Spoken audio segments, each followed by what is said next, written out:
보물섬 제1장 죽은 자의 검은 괴짝. 내 이름은 짐 호킨스다. 지금부터 내가 겪은 흥미로운 이야기를 하려고 한다. 이 이야기는 벤보에 늙은 뱃사람이 들어오면서 시작된다. 벤보는 우리 가족이 운영하던 여인숙 겸 술집인데 바닷가에서 제법 떨어진 곳에 있었다. 나는 아직도 여인숙 안으로 들어가서던 한 뱃사람의 모습을 잊을 수가 없다. 까무잡잡한 얼굴과 우람한 체구, 그리고 한쪽 뺨에 길게 난 칼자국까지 내 머릿속에 선명하게 남아있다. 그 사람은 크고 시커먼 괴짝을 질질 끌고 들어오면서 오래전부터 뱃사람들이 즐겨 부르던 노래를 흥얼거렸다. 죽은 자의 괴짝, 위에 15사람, 어이여차, 럼주는 한 병뿐. 누더기를 걸친 그 늙은 뱃사람의 입에서는 자주 상스러운 말이 튀어나왔다. 그러나 왠지 선언 같아 보이지는 않았다. 남에게 명령하는데 익숙한 것으로 보아 선장이나 항해사인 듯했다. 아니나 다를까 그 사람은 우리에게 자신을 선장이라고 부르도록 했다. 그날부터 아버지 한숨은 늘어만 갔다. 그렇지 않아도 장사가 안 되는데 괴팍한 손님까지 붙게 되었으니 원. 아버지가 걱정하는 것도 무리는 아니었다. 외진 곳에 있는 우리 여인숙에 묵는 것이나 일부러 뱃사람들을 피하는 선장의 태도가 너무 수상했기 때문이다. 어느 날 선장은 나를 조용히 불렀다. 내게 매달 은하 4페니를 줄 테니 여인숙으로 들어오는 뱃사람들의 소식을 빠짐없이 내게 전해줄 수 있겠니? 특히 다리가 하나 없는 뱃사람이 나타나면 즉시 알려야 한다. 나는 선장의 부탁을 거절하지 못했다. 하지만 그 부탁 때문에 얼마나 시달렸는지 모른다. 무시무시하게 생긴 외다리 뱃사람이 꿈속에까지 나타나 나를 괴롭혔다. 선장은 가끔 정신을 잃을 정도로 럼주를 마셔댔다. 술을 마실 때면 어김없이 어이 여차 럼주는 한 병뿐 하는 뱃노래를 불렀다. 그럴 때마다 주위 사람들은 슬금슬금 눈치를 보며 함께 노래를 불러야 했다. 따라 부르지 않으면 무슨 욕을 먹을지 몰랐기 때문이다. 선장은 해적들이 사람을 어떻게 죽이는지 떠벌려서 겁을 잔뜩 주기도 했다. 건강에 좋지 않던 아버지는 선장에게 신경을 쓰느라 몸이 점점 나빠져만 갔다. 우리 가족은 숙박비가 빌린 선장에게 감히 돈을 내라는 말조차 꺼내지 못했다. 선장이 여인숙에 묵은 지 몇 달이 지났다. 여전히 건강이 좋지 않은 아버지 대신 어머니와 내가 여인숙을 끓여나갔다. 온 세상이 꽁꽁 얼 것만 같은 추운 1월의 아침이었다. 선장은 일찌감치 바닷가로 나갔고 어머니는 아버지와 함께 2층에 있었다. 나는 선장이 먹을 식사를 준비하고 있었다. 얼굴이 희멀건 뱃사람이 여인숙 안으로 들어와 자리를 잡더니 럼주를 주문했다. 뱃사람이 럼주를 한 모금 들이켠 순간 선장이 안으로 들어왔다. 어이 빌, 함께 배를 타던 친구를 잊진 않았겠지? 뱃사람이 몸을 일으키며 선장에게 인사를 건넸다. 검둥개! 깜짝 놀란 선장이 소리쳤다. 꼬마야, 너는 잠깐 밖에 나가 있어라. 검둥개라고 불린 뱃사람의 말에 나는 밖으로 나와야만 했다. 잠시 뒤 여인숙 안에서는 요란한 소리가 났다. 곧이어 검둥개가 어깨에 피를 흘리면서 밖으로 튀어나오더니 달아났다.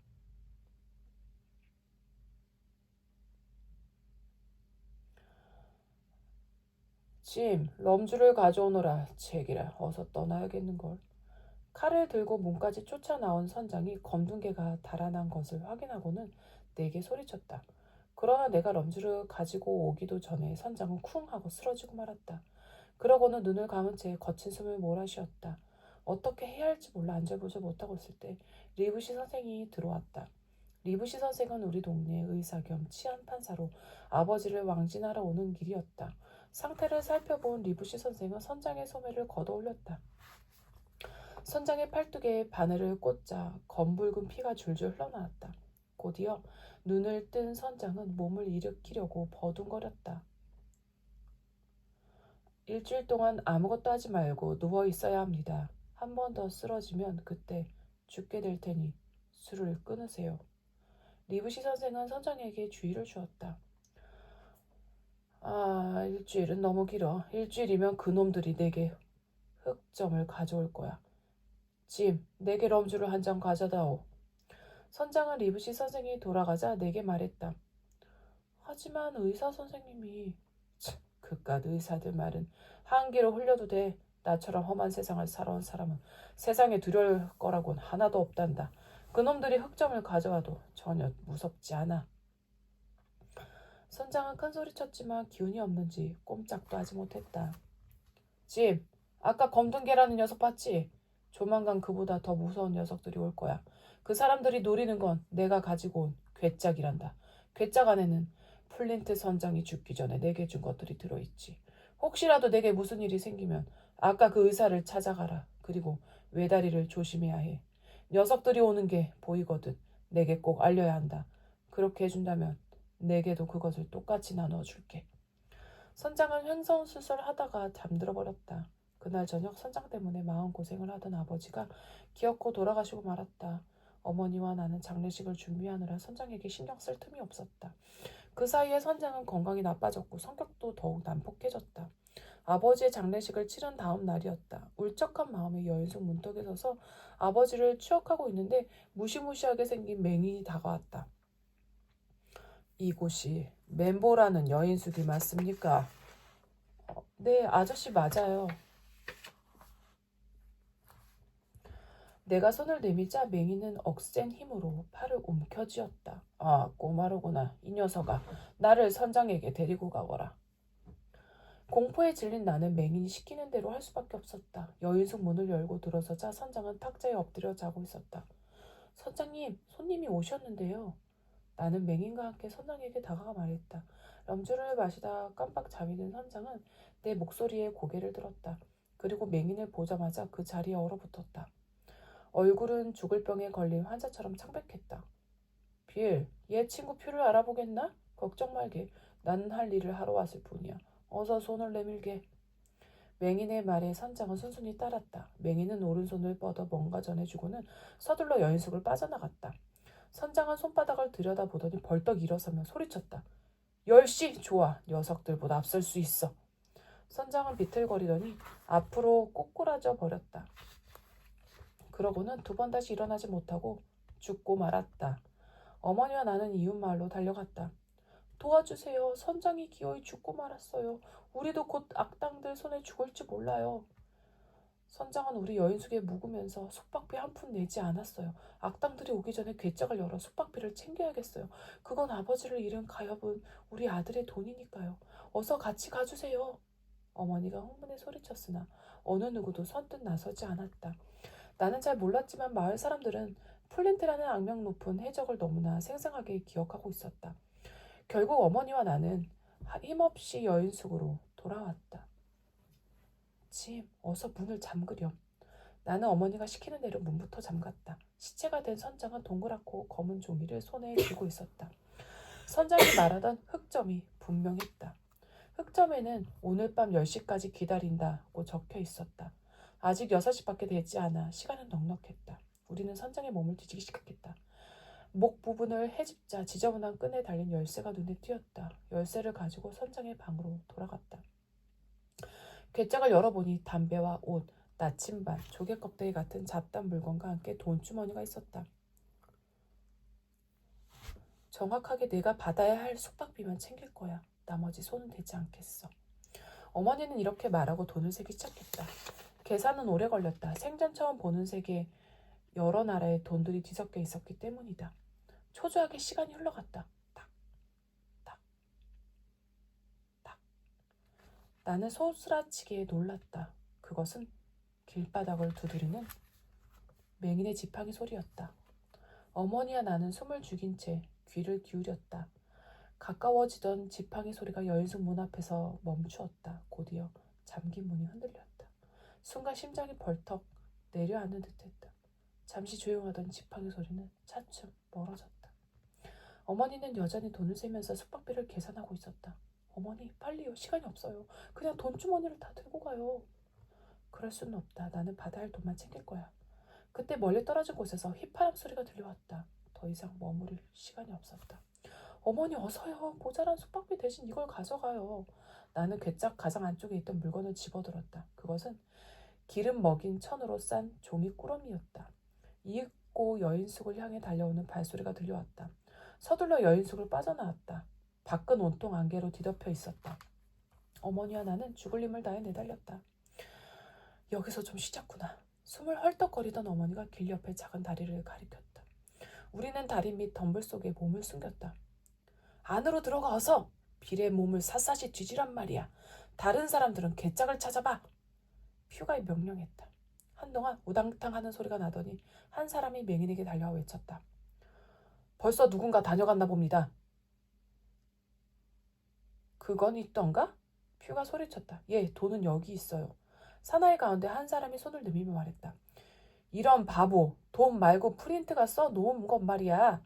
아무리 찾아봐도 그런 건 없었어요. 그때 선장의 몸을 뒤지다 허탕을 치고 나온 한 사나이가 말했다. 아무것도 없어. 누가 벌써 가져간 거야. 꼬마 녀석의 짓이 틀림없어. 멀리 가지는 못했을 거야. 아까 왔을 때는 여인 숙문이 잠겨 있었거든. 잡히기만 해봐. 혼쭐을 내줄 테다. 퓨가 소리쳤다. 탕탕. 총소리가 들려왔다. 우리가 도움을 청했던 마을의 한 젊은이가 기지를 발휘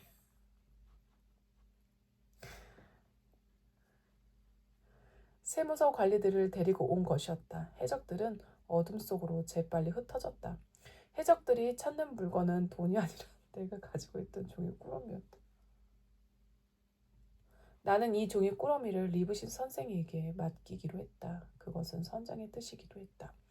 그때 리브시 선생은 트렐로니 지주의 저택에 있었다. 나는 트렐로니 지주의 저택을 찾아갔다. 지주와 리브시 선생은 따뜻한 난로가에 앉아 이야기를 나누고 있었다. 짐 호스킨, 대체 무슨 일로 이 시간에 나를 찾아왔니?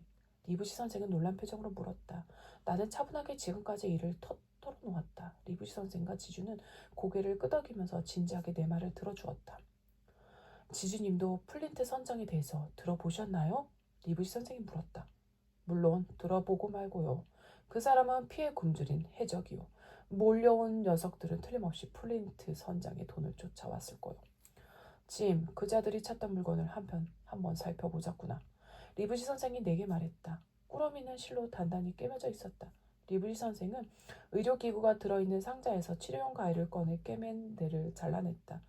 트렐로니 지주와 나는 리브시 선생이 꾸러미를 펼치는 것을 어깨너머로 넘겨다 보았다. 꾸러미 속에는 책 한 권과 봉인한 서류가 들어있었다. 책을 펼치자 이곳저곳에 글씨가 빼뚤빼뚤 쓰여 있었지만 대부분은 무슨 내용인지 알 수 있었다. 별것도 없는 걸. 리브시 선생이 책장을 넘기며 혼잣말로 중얼거렸다. 자, 그럼 이제 이것을 한번 봅시다. 트렐로니 지주가 서류를 가리켰다. 리브시 선생은 조심스레 서류에 봉해진 부분을 뜯었다. 그러자 지도 한 장이 나왔다. 아니 이것 좀 보시오. 보물지도 아니오. 어디 자세히 살펴봅시다. 리브시 선생과 지주는 떨리는 손가락으로 지도 이것저것을 가리켰다. 지도에는 위도와 경도, 수심이 적혀 있었다. 게다가 산, 만, 물구밑뿐 아니라 해안의 배를 댈 만한 위치까지 자세하게 표시되어 있었다. 섬의 크기는 세로 15km, 가로 8km쯤 되었다. 만원경이란 이름의 산과 항구도 있었다. 또 빨간색 잉크로 표시한 3개의 십자 표지도 눈에 띄었다. 십자 표지 중에서 2개는 섬의 북쪽에, 하나는 남서쪽에 있었다. 남서쪽 십자 표시 옆에는 보물을 대부분 이곳에 있다는 말도 쓰여 있었다. 플린트 선장이 보물을 숨겨놓은 섬의 지도였다. 지도의 뒷면에는 더 자세한 정보가 씌어 있었다. 북북동에서 북쪽으로 1포인트, 만원경산의 등성이에 있는 큰 나무, 해골섬 동남동에서 약간 동쪽으로 10걸음. 나는 도무지 무슨 뜻인지 알 수 없었다. 하지만 지주와 리브시 선생은 기쁨에 넘쳐 있었다. 나는 내일 당장 브리스틀로 가서 배를 구해야겠소. 또 인류 선원들도 뽑아야겠지요. 짐, 너는 선실에서 심부름을 해주면 좋겠구나. 리브시 선생, 당신처럼 훌륭한 의사와 함께 모험을 한다면 안심할 수 있을 것 같소. 하인인 레드루스와 조이스, 헌터도 데려갑시다. 우리는 평생 쓰고도 남을 돈을 찾으러 가는 거요. 지주는 신이 나서 소리쳤다. 네, 좋지요. 하지만 걱정거리가 하나 있어. 리브시 선생이 빙그레 웃으며 말했다. 대체 무슨 일이 걱정이란 말이오? 바로 지주님 때문입니다. 이 보물 지도를 아는 사람은 우리뿐이 아닙니다. 해적들이 그 보물을 노리고 있어요. 바다에 나갈 때까지 절대 보물 이야기를 떠들고 다녀서는 안 됩니다. 걱정 마시오. 입국 다물고 있으리다. 지주는 호탕하게 웃으며 대답했다.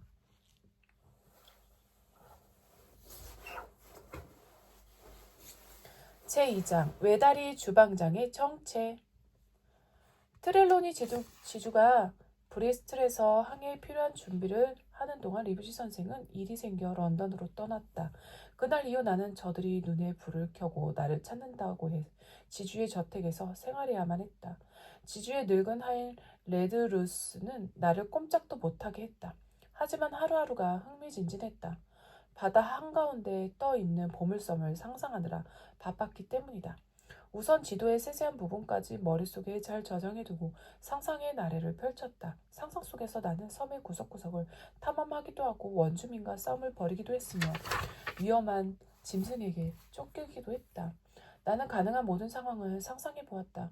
그러나 앞으로 우리가 겪을 비극적인 일은 꿈도 꾸지 못했다. 몇 주일이 지난 뒤 마침내 지주의 편지가 도착했다.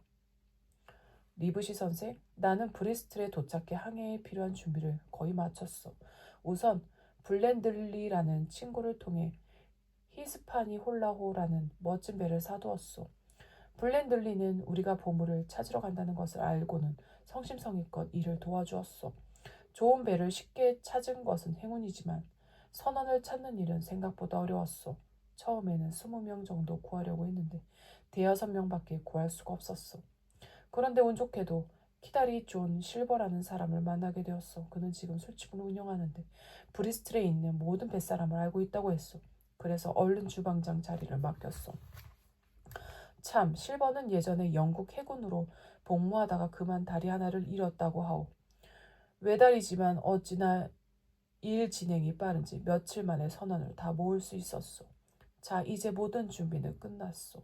서둘러 브리스틀로 오도록 하시오. 추신, 만약 우리가 항해를 떠난 뒤 8월 말까지 돌아오지 않으면 블렌들리가 구조선을 보내주기로 했소.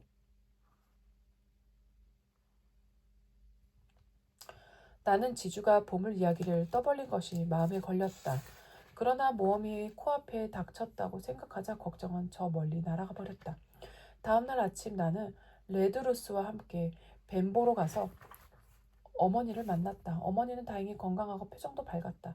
해적들이 망가뜨려 놓은 여인숙은 그 사이 말끔하게 정리되어 있었다. 나는 내가 없는 동안 심부름을 해줄 아이를 구해 어머니의 일을 돕도록 했다. 어머니와 하룻밤을 보낸 뒤 나는 브리스틀에 도착했다. 지주가 묵는 여인숙까지 걸어가는 길 옆 부두에는 세계 여러 나라에서 온 배들로 북적거렸다. 뱃사람들의 흥겨운 노랫소리와 밀려드는 바다 냄새 때문에 가슴이 망망이지를 했다. 내일이면 나도 뱃사람이 되는 거야. 비밀에 쌓인 섬으로 보물을 찾으러 떠난다고. 보물섬을 상상하면서 한참을 걷자 여인숙이 나왔다. 이미 뱃사람처럼 차려입은 트렐로니 지주가 우리를 반갑게 맞아주었다. 짐, 호스킨, 어서 오너라. 마침 심부름을 시킬 게 있었는데. 잘 왔다. 자, 이 쪽지를 존 실버에게 전해주렴. 그 사람은 만원경이라는 술집에 있단다. 간판에 커다란 만원경이 그려져 있으니 찾기 쉬울 거다. 나는 지주가 주는 쪽지를 받아들고 실버가 운영하는 술집을 향했다. 만원경은 깔끔하고 볕이 잘 드는 술집이었다. 술집 안은 술을 마시는 뱃사람들로 소란스러웠다. 사람들이 거칠어 보여 겁이 난 나는 잠시 밖에서 술집 안을 지켜보기로 했다. 왼쪽 겨드랑이에 목발을 낀 외다리가 눈에 들어왔다. 그가 바로 존 실버인 듯했다. 실버의 왼쪽 다리는 엉덩이 근처까지 잘려나가고 없었다. 그런데 아무런 불편함 없이 활달하게 움직이고 있었다. 실버는 키가 무척 크고 힘도 센 듯했다. 못생긴 얼굴이지만 꽤 영리한 사람 같아 보였다. 실버는 어깨에 앵무새를 안치고 손님들 사이를 오가며 싱글거렸다. 사실 나는 트렐로니 지주의 편지를 읽고는 외다리 주방장에게 약간의 의혹을 품고 있었다. 빌 선장이 그토록 두려워하던 외다리가 우리와 한 배를 타게 될 외다리 주방장일지도 몰랐기 때문이다. 그러나 실버의 깔끔한 차림새와 상냥한 얼굴을 직접 보고 나니 그런 걱정은 말끔히 사라졌다. 실버는 내가 지금까지 보아온 해적들, 그러니까 빌 선장이나 검둥개, 맹인 피와는 전혀 다른 부류의 사람 같았다. 용기를 내어 술집 안으로 들어간 나는 실버에게 말을 건넸다. 아저씨가 존 실버지요? 그래, 내가 실버란다. 그런데 너는 대체 누구니? 실버는 여전히 웃는 얼굴로 나를 돌아보며 말했다. 저는 짐 혼스킨이에요. 지주님께서 쪽지를 전해달라고 하셔서 왔어요. 실버는 내 손을 덥석 잡더니 마구 흔들었다. 반갑구나. 내가 배에서 심부름해줄 아이구나. 앞으로 잘 부탁한다. 나는 실버와 이야기하는 내내 유쾌했다. 이 사람이야말로 이번 모험에서 최고의 친구가 되리라는 예감도 들었다.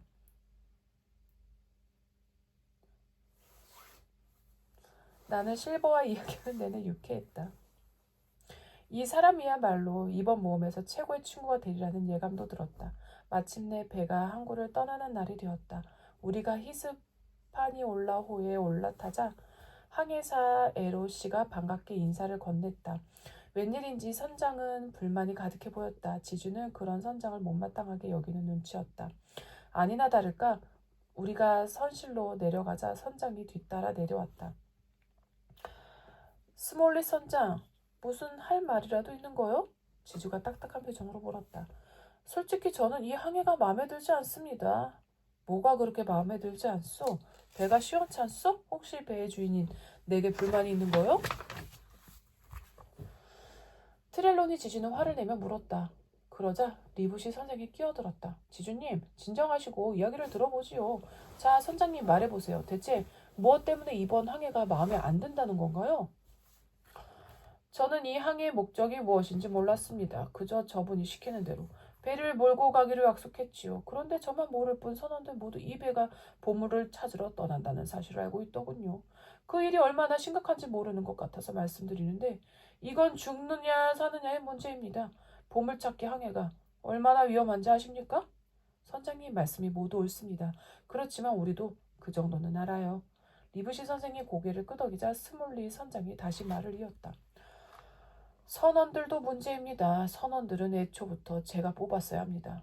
에로는 술을 많이 마시고 선원들과 너무 친하기 때문에 항해사로서 적합하지 않습니다.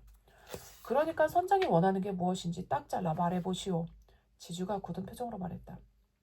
우선 화약과 무기를 선실 밑에 있는 창고로 옮겨주십시오. 데려오신 하인들은 선실 옆에서 함께 지내도록 하시고요. 또 두 분 중 어느 분이 지도를 가지고 계신지 아무도 모르게 해주십시오. 저는 물론 에로 씨한테도요. 그렇지 않으면 저는 이 일을 그만두겠습니다. 선장님은 선장 반란을 걱정하시는군요. 그래서 선실을 요새로 만들어 만약에 대비하자는 말씀이지요? 리브시 선생이 웃으며 말했다. 혹시 모르니 예방 조치를 하자는 겁니다. 쓸데없는 걱정이긴 하지만 좋아요. 당신의 뜻을 받아들이죠. 그러니 나가서 일을 보세요. 리브시 선생이 말하자 선장은 고개를 꾸벅 숙이고는 갑판으로 나갔다. 선장은 짜증나는 성격을 가졌어. 그렇게 생각하지 않소? 지주가 신경질적으로 말하자 리브시 선생이 웃으며 지주를 달랬다. 하하, 그래도 이 배에서 스몰리 선장과 존 실버가 제일 정직한 사람이군요. 나는 선장을 따라 갑판으로 나갔다. 선원들은 선장의 지시 아래 짐을 옮겨 싣고 있었다. 드디어 닻이 올려졌다. 바람은 순하고 선원들 모두 신바람이 나 있었다. 배는 바다를 향해 앞으로 나아가기 시작했다. 실버, 노래 한 곡 불러보게. 선원 하나가 외쳤다. 아, 그거 좋지. 실버는 내가 잘 아는 바로 그 노래를 부르기 시작했다. 죽은 자의 객짝 위에 15사람 어이였자 럼주는 한 병뿐. 나는 잠깐 동안 뱀보 시절로 돌아간 기분이었다. 선원들의 합창 속에 이미 죽은 플린트 선장의 목소리도 섞여 있는 듯했다. 항해는 순조로웠다. 그러나 에로씨는 선장이 걱정했던 대로 술을 너무 많이 마셨다. 며칠 뒤 에로씨는 소리도 없이 사라지고 말았다. 모두들 에로씨가 술에 취해 바다로 떨어져 죽었을 거라고 믿었다. 에로씨 대신 갑판장이었던 조브 앤더슨이 항해사가 되었다. 존 실버는 배에서 지낼 때면 목에 줄을 걸어 목발을 묶고 다녔다. 두 손을 자유롭게 쓰기 위해서였다. 실버는 비록 외다리지만 보통 사람만큼이나 빠르게 이동할 수 있었다. 외다리인 그가 흔들리는 배 안에서 음식을 준비하는 것은 꽤나 볼만한 광경이었다. 실버는 모두에게 친절했다. 그래서 선원들 모두 그를 좋아했고 그의 말에 어떤 불만도 내비치지 않았다. 어느 날 내가 실버의 저녁 준비를 도울 때였다. 실버는 자기가 키우는 앵무새를 내게 소개해 주었다. 짐, 이 앵무새 이름은 플린트 선장이야. 유명한 해적 이름을 따서 지었지. 그러자 앵무새 플린트 선장은 팔레알 은화 하고 소리쳤다. 이 앵무새는 수많은 해적과 함께 배를 탔어. 세계 곳곳을 돌아다니며 해적들이 하는 짓을 지켜보았지. 그래서 팔레알 은하라는 말을 알게 된 거야. 은하 하나가 스페인의 옛돈 레알 8잎과 맞먹기 때문에 팔레알 은하라고 불렀단다. 실버가 설탕을 주자 앵무새는 냉큼 받아먹었다. 그러더니 기분이 좋아졌는지 듣기 거북한 욕설을 내뱉었다. 저것 봐라. 사람이나 짐승이나 검은 것을 가까이 하면 검어진단다. 함께 지내보니 실버는 사나이 중에 사나이였다.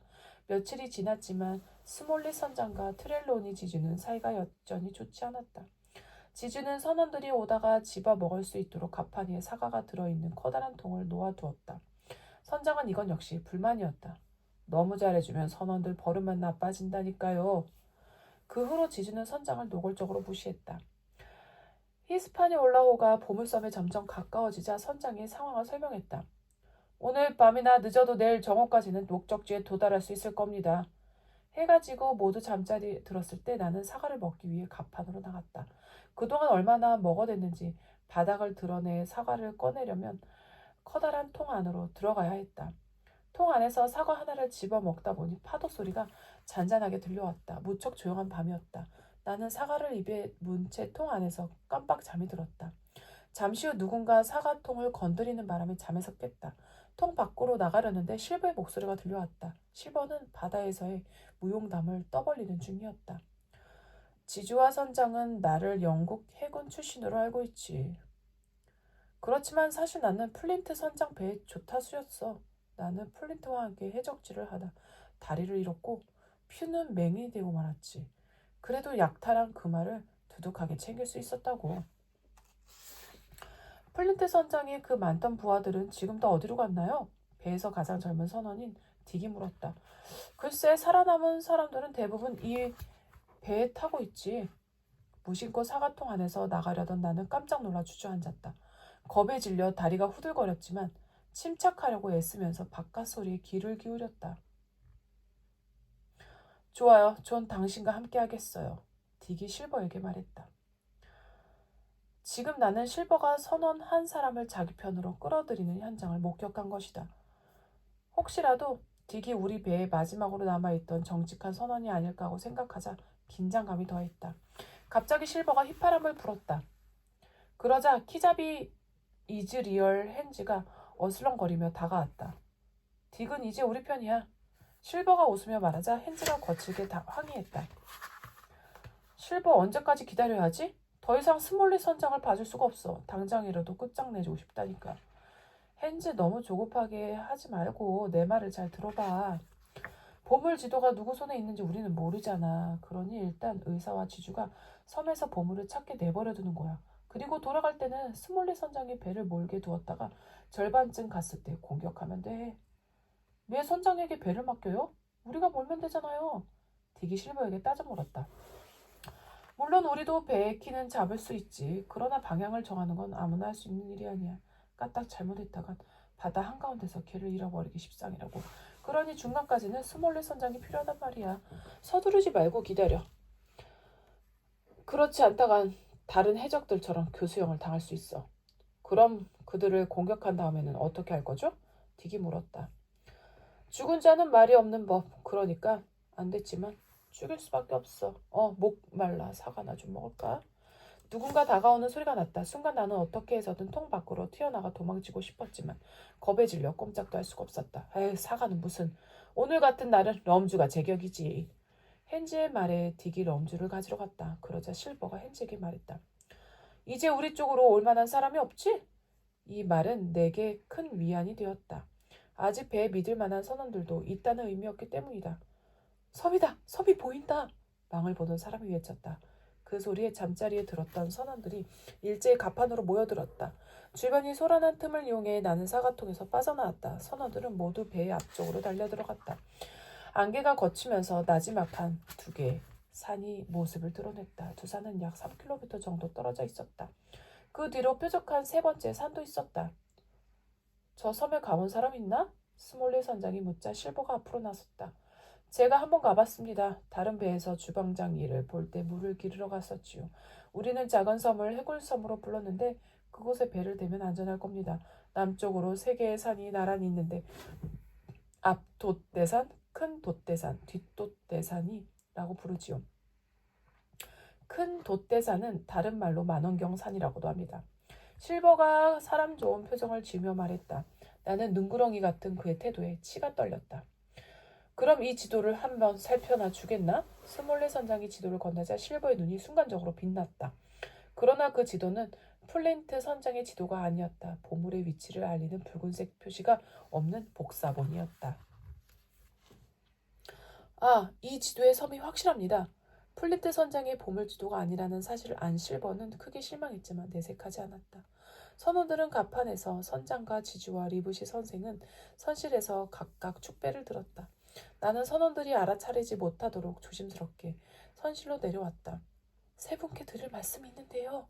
세 사람은 내 표정만 보고도 뭔가 심각한 일이 일어났음을 눈치챘다.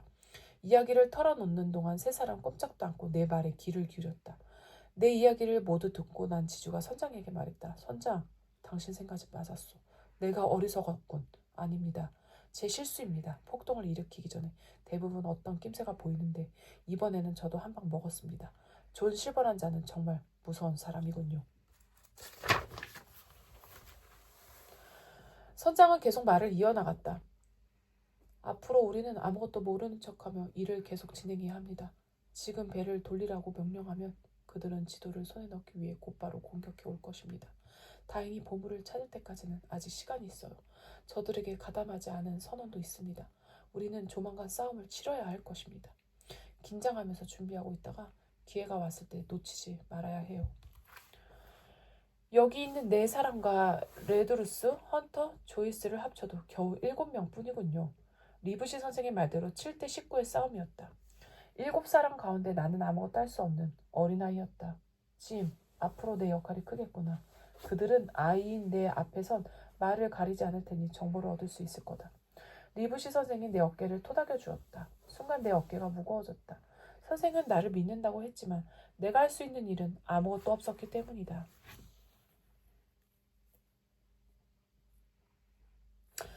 제3장 수상한 섬 사나이를 만나다. 다음날 아침 히스파니올라오는 섬에서 7,800여 미터 떨어진 곳에 멈춰섰다. 섬이 한눈에 들어오는 것이었다. 섬은 전체적으로 어두운 잿빛을 띠고 있었다. 키 큰 소나무가 숲을 이루고 그 사이로 바위산들이 솟아 있었다. 특히 만원경산은 다른 산들보다 100미터 이상 높이 솟아 있었다. 배가 멈춰서 그런지 아니면 아침을 먹지 않은 빈속이라 그런지 멀미가 나서 속이 울렁거렸다. 그런 상태로 회색빛 섬을 보고 있자니 자꾸 우울해졌다. 아침 나절이 지나도 바람이 불지 않아 배를 움직일 수 없자 스몰리 선장이 명령을 내렸다. 보트를 타고 밧줄로 직접 배를 끓여야겠다. 모두들 서둘러라. 명령에 따라 보트에 옮겨 탄 선원들은 히스파니올라호를 끌기 시작했다. 배는 큰 섬과 해골섬 사이에 있는 정박지에 도착했다. 그곳은 양쪽 해안으로부터 약 500m 떨어져 있었다. 찌는 듯한 무더위에 힘든 일을 한 선원들 입에서 거친 말들이 쏟아져 나왔다. 자기네끼리도 사소한 일들로 으르렁거렸고 선장이 간단한 명령이라도 내리면 눈을 치켜뜨며 험악한 표정을 지었다. 점차 폭동의 그림자가 스며들고 있었다. 분위기를 눈치챈 실버는 선원들 사이를 오가며 기운을 돋웠다. 또 명령이 떨어지면 누구보다 먼저 네, 선장님 하고 공손히 대답하며 서둘러 일을 처리했다. 선장은 선실에 우리 편을 모아놓고 자기 생각을 말했다. 분위기가 많이 험악합니다. 제가 한마디만 하면 들고 일어날 것 같군요. 이대로 계속 모른 척 넘어간다면 우리가 뭔가 알아냈을 것을 실버가 눈치챘겠지요. 상황을 해결할 사람은 실버뿐입니다. 실버도 지금 선원들을 진정시키려고 애쓰는 중입니다. 그러니 이따 오후에 섬에 다녀와도 좋다고 허락해주는 게 어떨까요? 그러면 실버는 선원들을 섬으로 데려다가 순한 양으로 만들어 올 겁니다. 만약 모두 섬으로 가겠다고 한다면 그렇게 하라고 해요. 배는 우리 차지가 될 테니까요. 트렐로니 지주와 리브시 선생 모두 선장의 의견에 동의했다. 무더운 날씨에 수고가 많았다. 아직 보트도 바다에 떠 있으니 이참에 섬에 한번 다녀와도 좋을 것 같다. 해지기 30분 전에 대포를 쏠 테니 그때까지 돌아오도록. 갑판으로 나간 선장이 말하자 선원들은 환호성을 질러댔다. 섬에 가기만 하면 보물을 손에 쥘 거라고 생각하는 듯했다. 실버는 선원들 가운데 6명을 배에 남기고 나머지 12명과 함께 보트를 탔다. 어디서 그런 용기가 났는지 나도 그들을 따라 섬에 가기로 했다. 내가 보트에 타자 선원들은 섬을 향해 노를 젓기 시작했다. 그 누구도 내가 보트에 탄 것을 신경 쓰지 않았다. 다른 보트에 타고 있던 실버만이 나를 노려보고 있었다. 보트가 해변에 닿자마자 나는 숲을 향해 달려갔다. 짐! 짐! 실버가 부르는 소리가 들렸다. 하지만 나는 뒤돌아보지 않고 달렸다.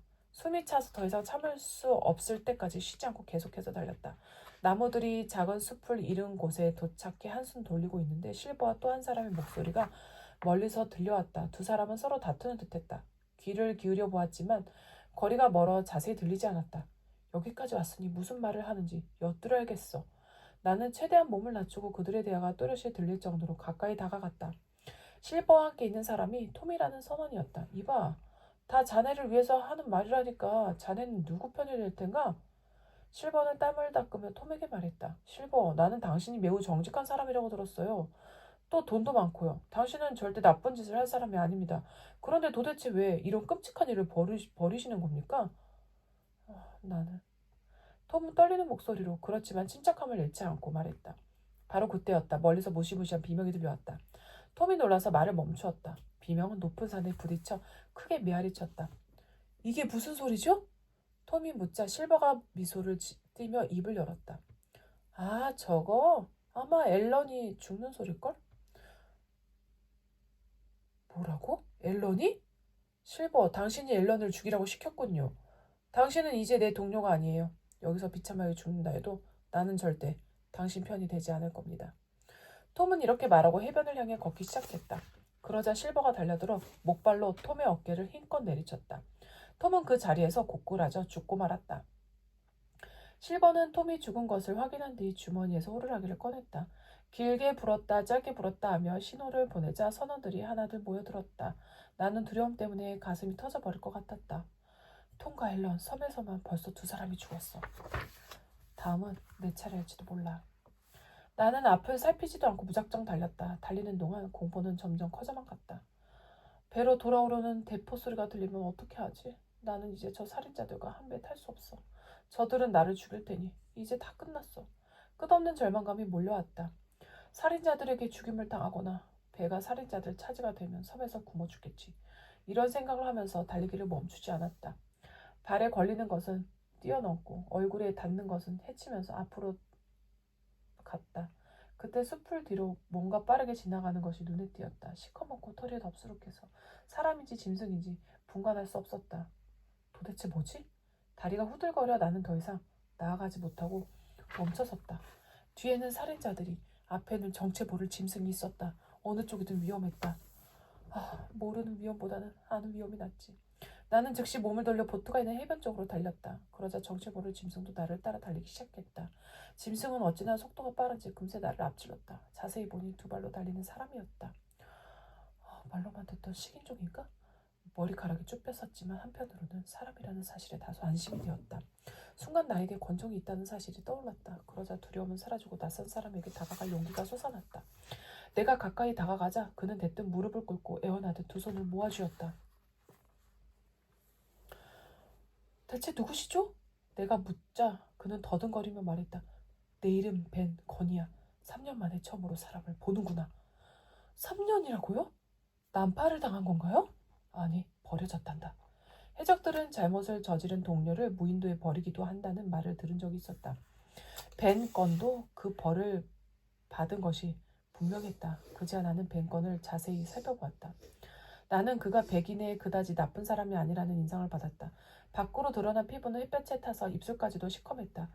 호수같이 파란 2 눈만이 유난히 반짝이고 있었다. 그의 차림은 남루하기 이를 데 없었다. 헌 돛으로 만든 옷을 대충 두르고 있었는데 그나마 여기저기 구멍이 나 있었다. 벤 건은 오랜만에 본 사람이 신기했는지 내 손과 옷을 더듬으면서 어린아이처럼 기뻐했다. 벤 건은 지난 이야기를 주저주저 쏟아냈다. 나는 3년 동안 이 섬 밖을 나가본 적이 없어. 그는 계속해서 말을 이어갔다. 지금껏 산딸기나 굴을 먹고 살았지. 가끔은 염소를 잡아먹기도 했어. 사람은 어디든 어떻게든 살 수 있더라고. 그렇지만 제대로 된 음식을 먹을 순 없었지. 그런데 얘야, 혹시 치즈 가진 것 있니? 치즈가 얼마나 먹고 싶은지 매일 밤 치즈 꿈을 꾼단다. 아, 혹시 제가 배에 다시 돌아갈 수 있다면 꼭 치즈를 가져다 드릴게요. 정말이니? 그러더니 뱅거는 갑자기 내 팔을 세게 잡아 흔들며 소리쳤다. 방금 뭐라고 했니? 배라고? 배에 돌아갈 수 있다면 이라고 했니? 네. 나는 뜻밖의 그의 반응에 할 말을 잃었다. 내가 묻는 말에 대답을 해주련. 내가 타고 온 배에 혹시 플린트 선장이 타고 있니? 나는 그때 뱅건의 얼굴에서 불안의 그림자가 드리워지는 것을 보았다. 아니요, 플린트 선장은 죽었어요. 하지만 배에는 플린트 선장의 부하들이 몇 명 타고 있어요. 왜 그러시죠? 아, 혹시 그 중에 외다리도 있니? 얼굴에 어두운 그림자를 들이운 채 뱅건이 조심스럽게 물었다. 그래요, 우리 배의 주방장으로 있어요.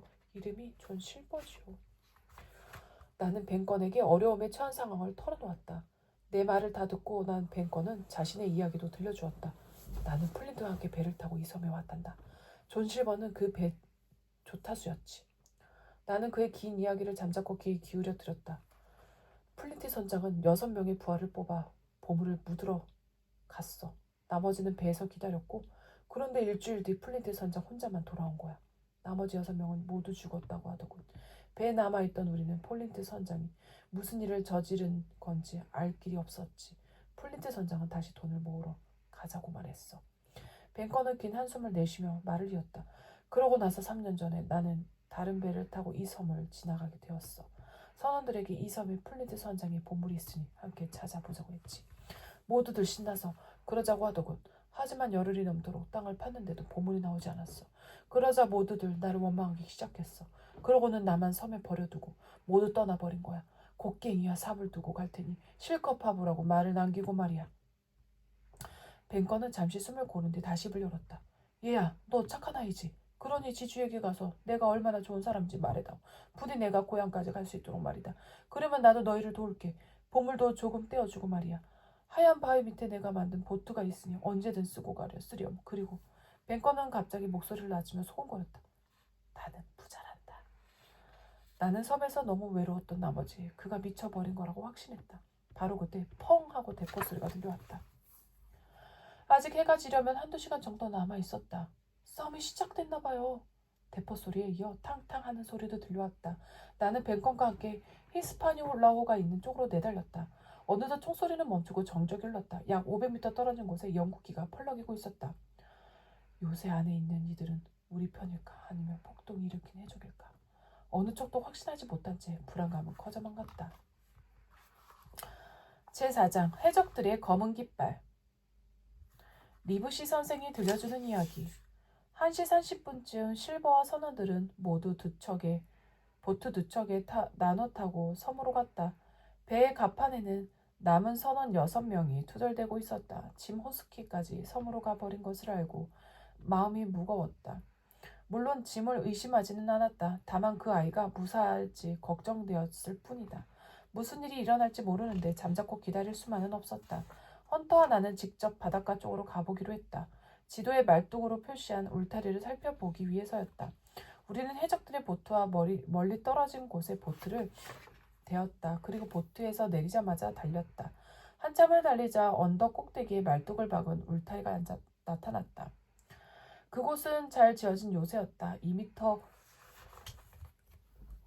높이의 말뚝으로 둘러친 울타리 안에는 튼튼하게 지은 통나무 집이 있었다. 집 안에는 깨끗한 물이 나오는 샘까지 있어 마음에 들었다. 40명 정도가 충분히 들어갈 만큼 넓은 통나무 집의 사방에는 총구멍도 뚫려 있었다. 사방이 트여 있어 적이 몸을 숨길 만한 곳은 없었다. 반면에 집 안에 있는 사람들은 총구멍을 통해 적을 쉽게 공격할 수 있어 이만한 장소는 어디에도 없는 듯했다. 식량만 충분하다면 여기서 오랫동안 버틸 수 있겠군. 이런 생각을 하고 있을 때 끔찍한 비명이 섬 전체에 울려 퍼졌다. 나는 심장이 덜컥 내려앉았다.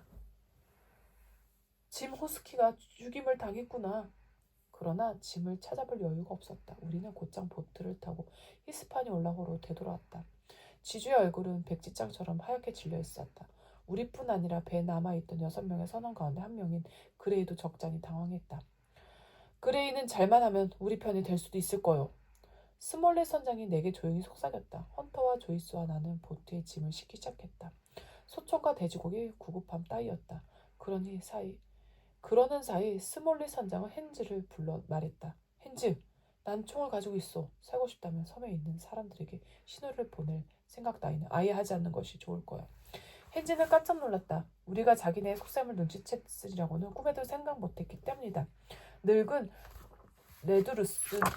레드루스는 총을 들고 해적들을 감시했다. 조이스와 헌터와 나는 요새로 짐을 옮겼다. 나는 조이스와 헌터에게 요새를 지키게 하고 히스파니올라로 되돌아왔다. 지주와 나, 레드루스를 비롯해 선장은 다시 한번 보트에 짐을 실었다.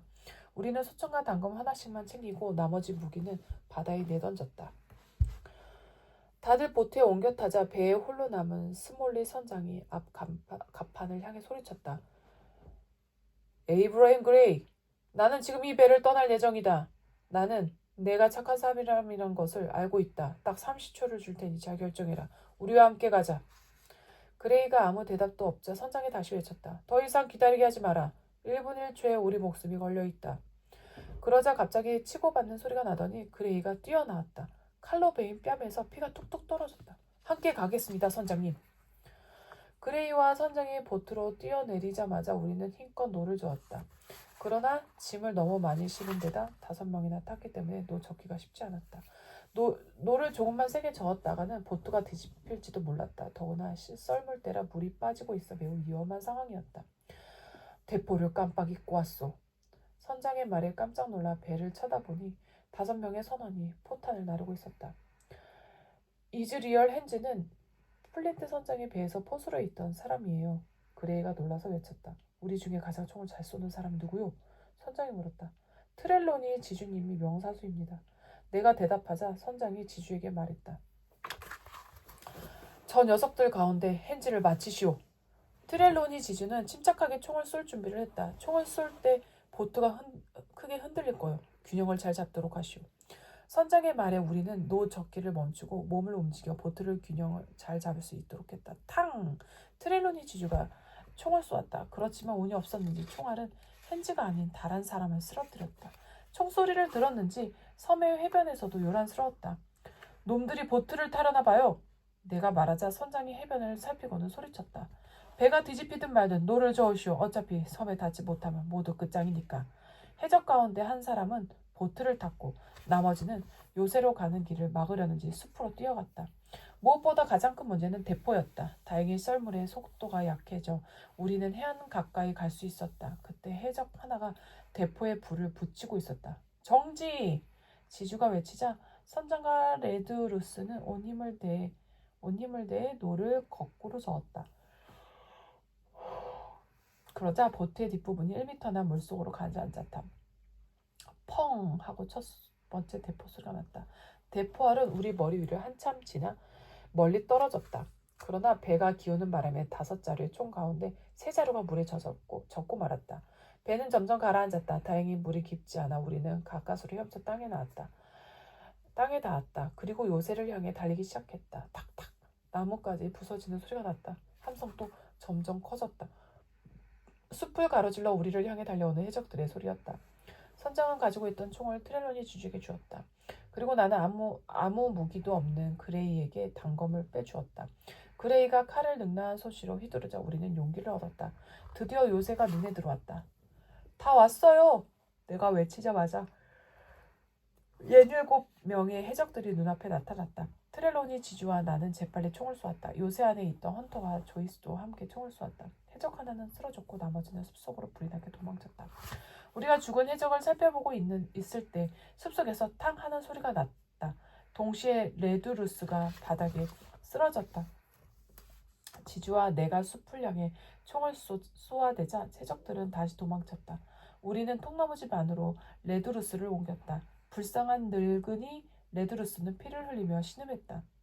레드루스 미안하오. 당신을 이곳까지 끌고 온 나를 부디 용서하시오. 지주는 눈물을 펑펑 쏟으며 중얼거렸다. 그럼 말씀 마십시오. 지주님, 저는 임무를 다했을 뿐입니다.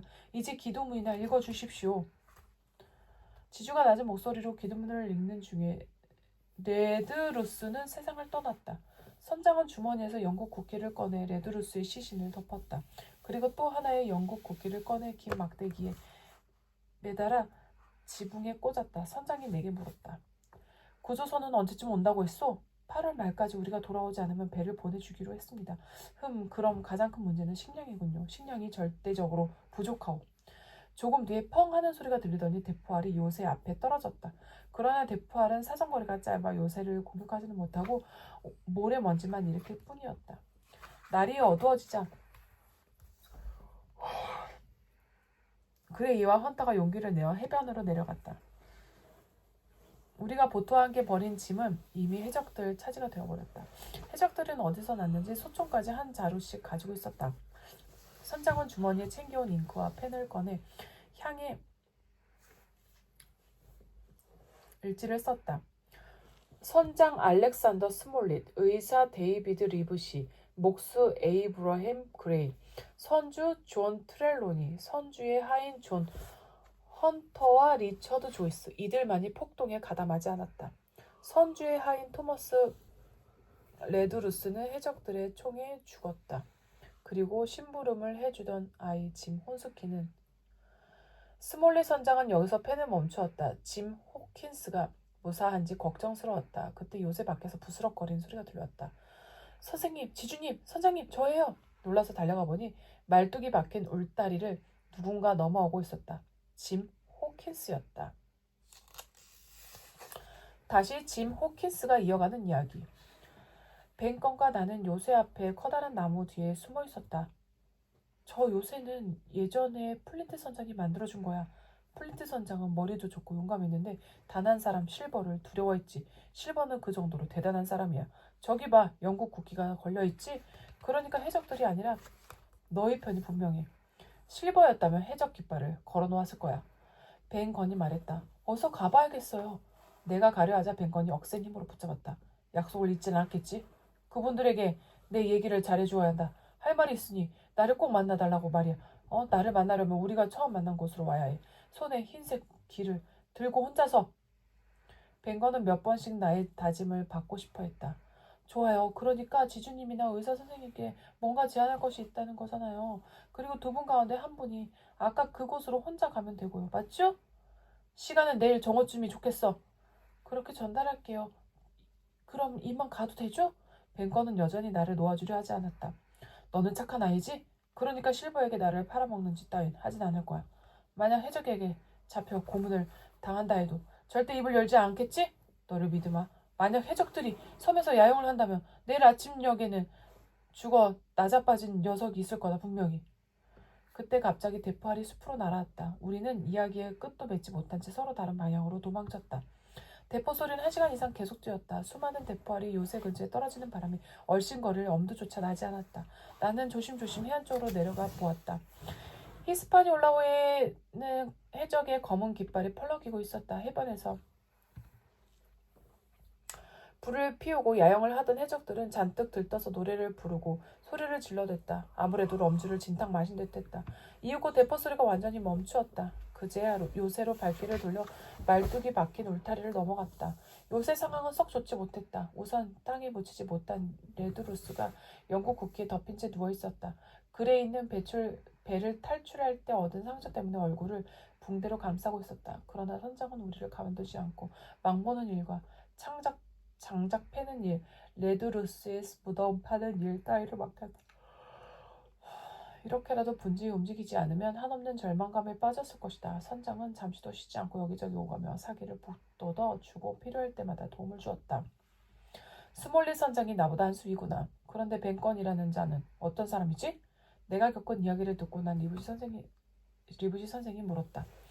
글쎄요, 제정신이 아닌 것 같았어요. 무인도에서 3년 동안 혼자 지내는데 온전한 정신일 리가 없지. 그러니까 그를 이해해야 한다. 벤건이 치즈를 좋아한다고 했지? 내일 치즈를 가져다 줘야겠구나. 우리는 레드루스를 모래땅에 묻었다. 원래 19명이었던 해적은 15명으로 줄었다. 그 가운데 둘은 부상을 당했고 적어도 2명은 죽진 않았어도 중상을 당했으면 틀림없다. 우리에게는 부족한 식량이 가장 큰 걱정거리였다. 그렇지만 엄주와 날씨가 우리를 돕고 있었다. 날씨가 무더워 열병에 걸릴 위험이 높아요.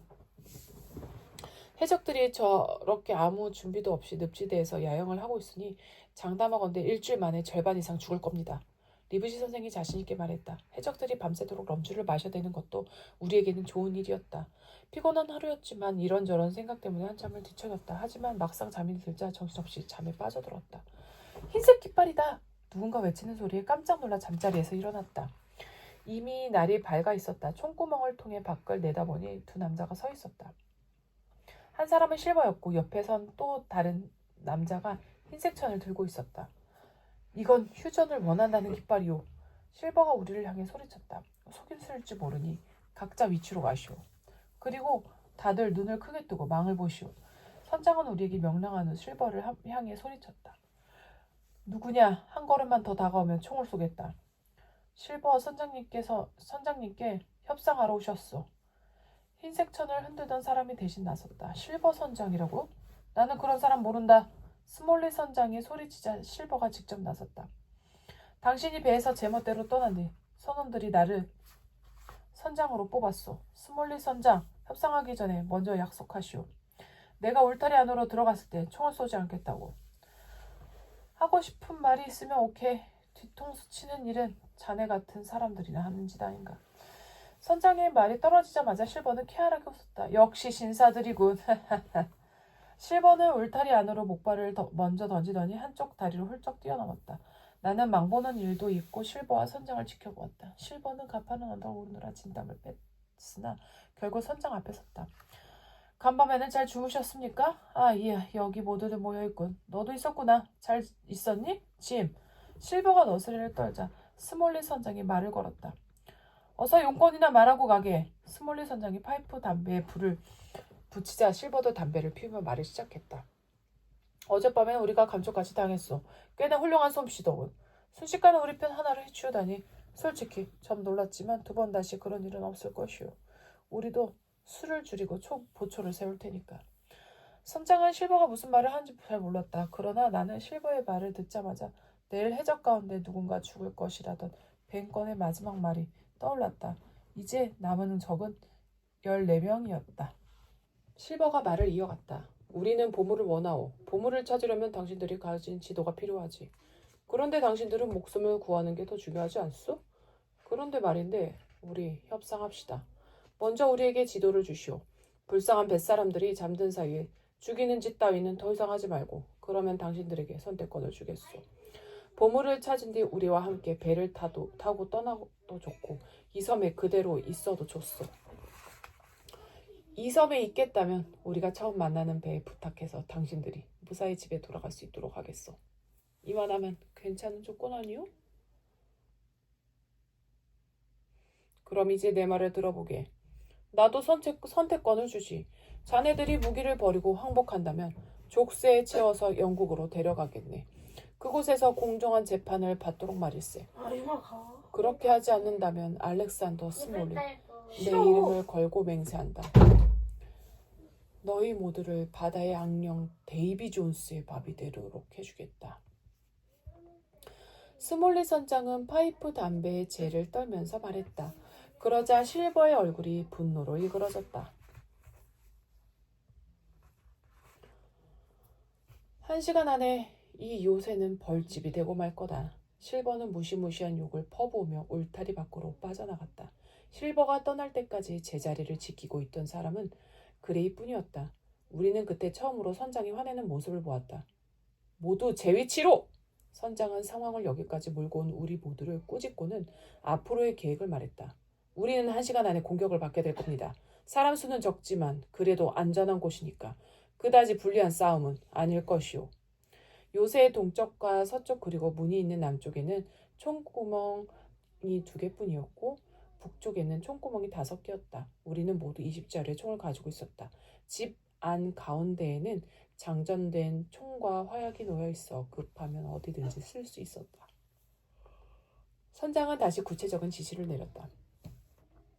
리브시 선생이 문을 맡으시오. 헌터는 동쪽을, 조이스는 서쪽을 지키게, 그리고 명사수 지주님과 그레이는 함께 북쪽을 맡으십시오. 짐, 너와 나는 총의 실탄을 장전하는 일을 돕자꾸나. 우리 모두는 선장의 지시에 따랐다.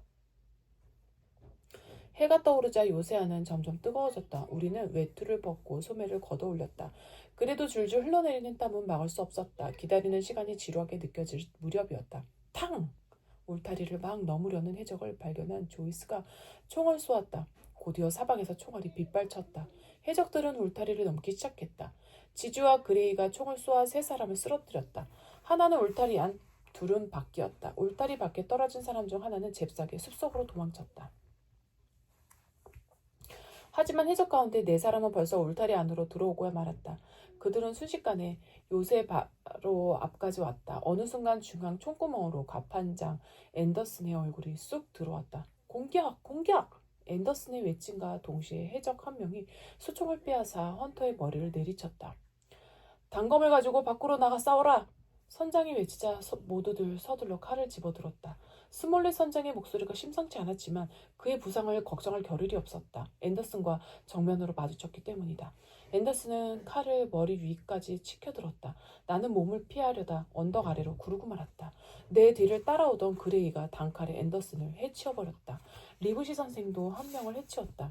울타리를 넘어온 네 사람 중 한 사람만이 다시 울타리를 넘어 달아났다. 순식간에 끝난 전투에서 우리는 승리를 거두었다. 울타리 주위에는 안과 밖을 통틀어 5명의 해적이 쓰러져 있었다. 나와 의사와 그레이는 집 안으로 뛰어들어왔다. 헌터는 총구멍 옆에 쓰러져 있었다. 조이스는 이미 목숨이 끊어진 상태였다. 부상을 당한 선장은 지주의 부축을 받으며 서 있었다. 우리를 본 선장이 입을 열었다. 우리가 해적 5명을 쓰러뜨렸습니다. 이제 4대 9로군요. 처음보다는 훨씬 나은 상태가 된 것입니다. 나중에 안 사실이지만 해적의 숫자는 8명으로 줄어 있었다. 대포를 쏘려다 트렐론이 지주의 총에 맞은 해적이 그날 저녁에 죽었기 때문이다.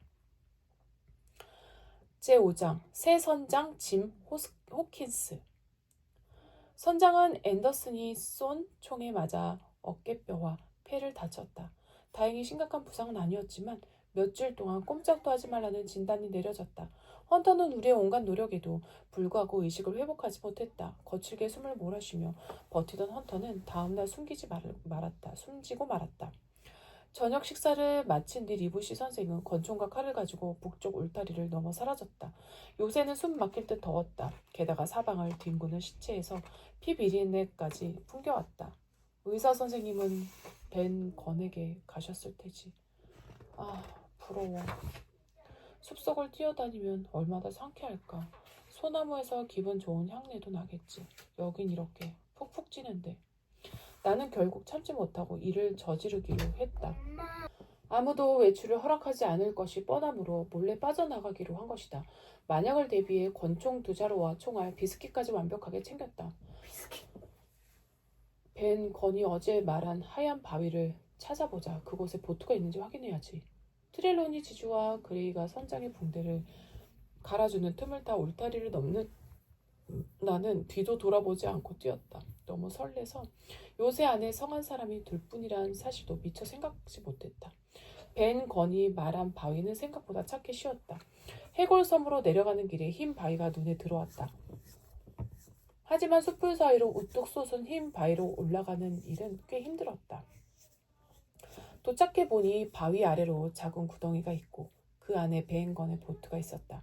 보트는 나무로 만든 틀에 염소 가죽을 씌운 것이었다.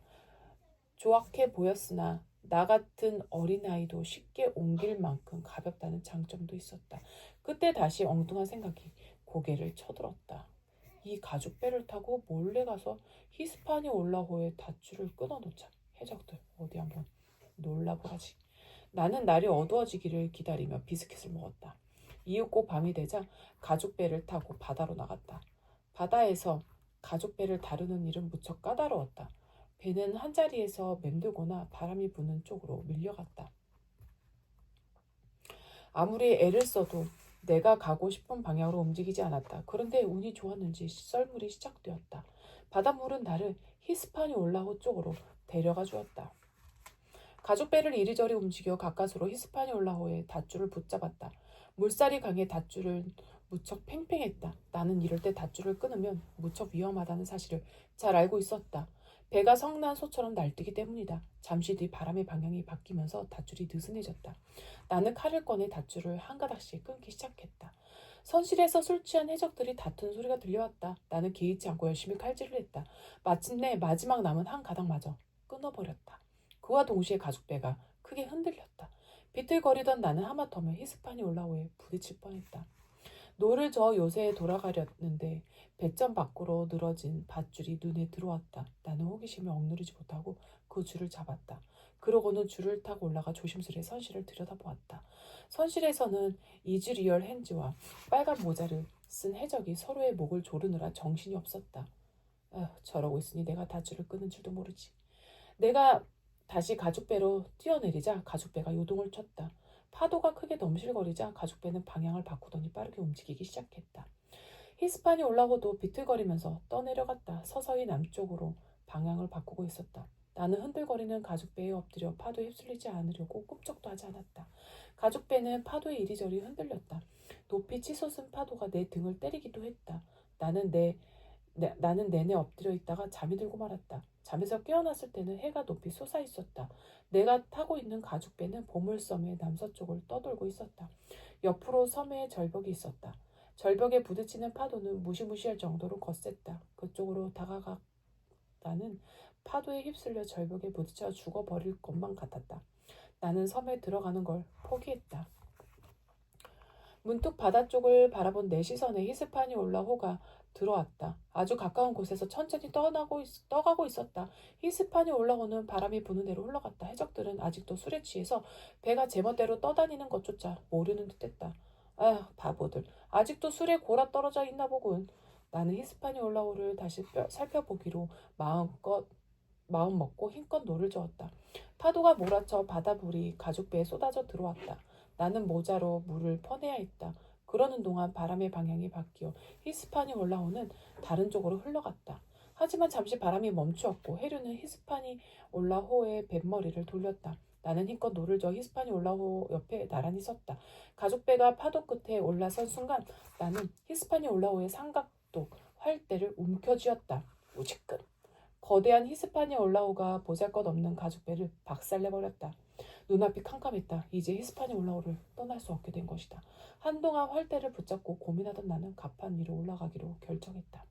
해적들은 싸우다 지쳤는지 가판 위에 모두 쓰러져 있었다. 내가 배에 올라탔다는 것을 아무도 눈치채지 못한 듯했다. 빨간 모자를 쓴 해적은 사지를 뻗고 누워있었다.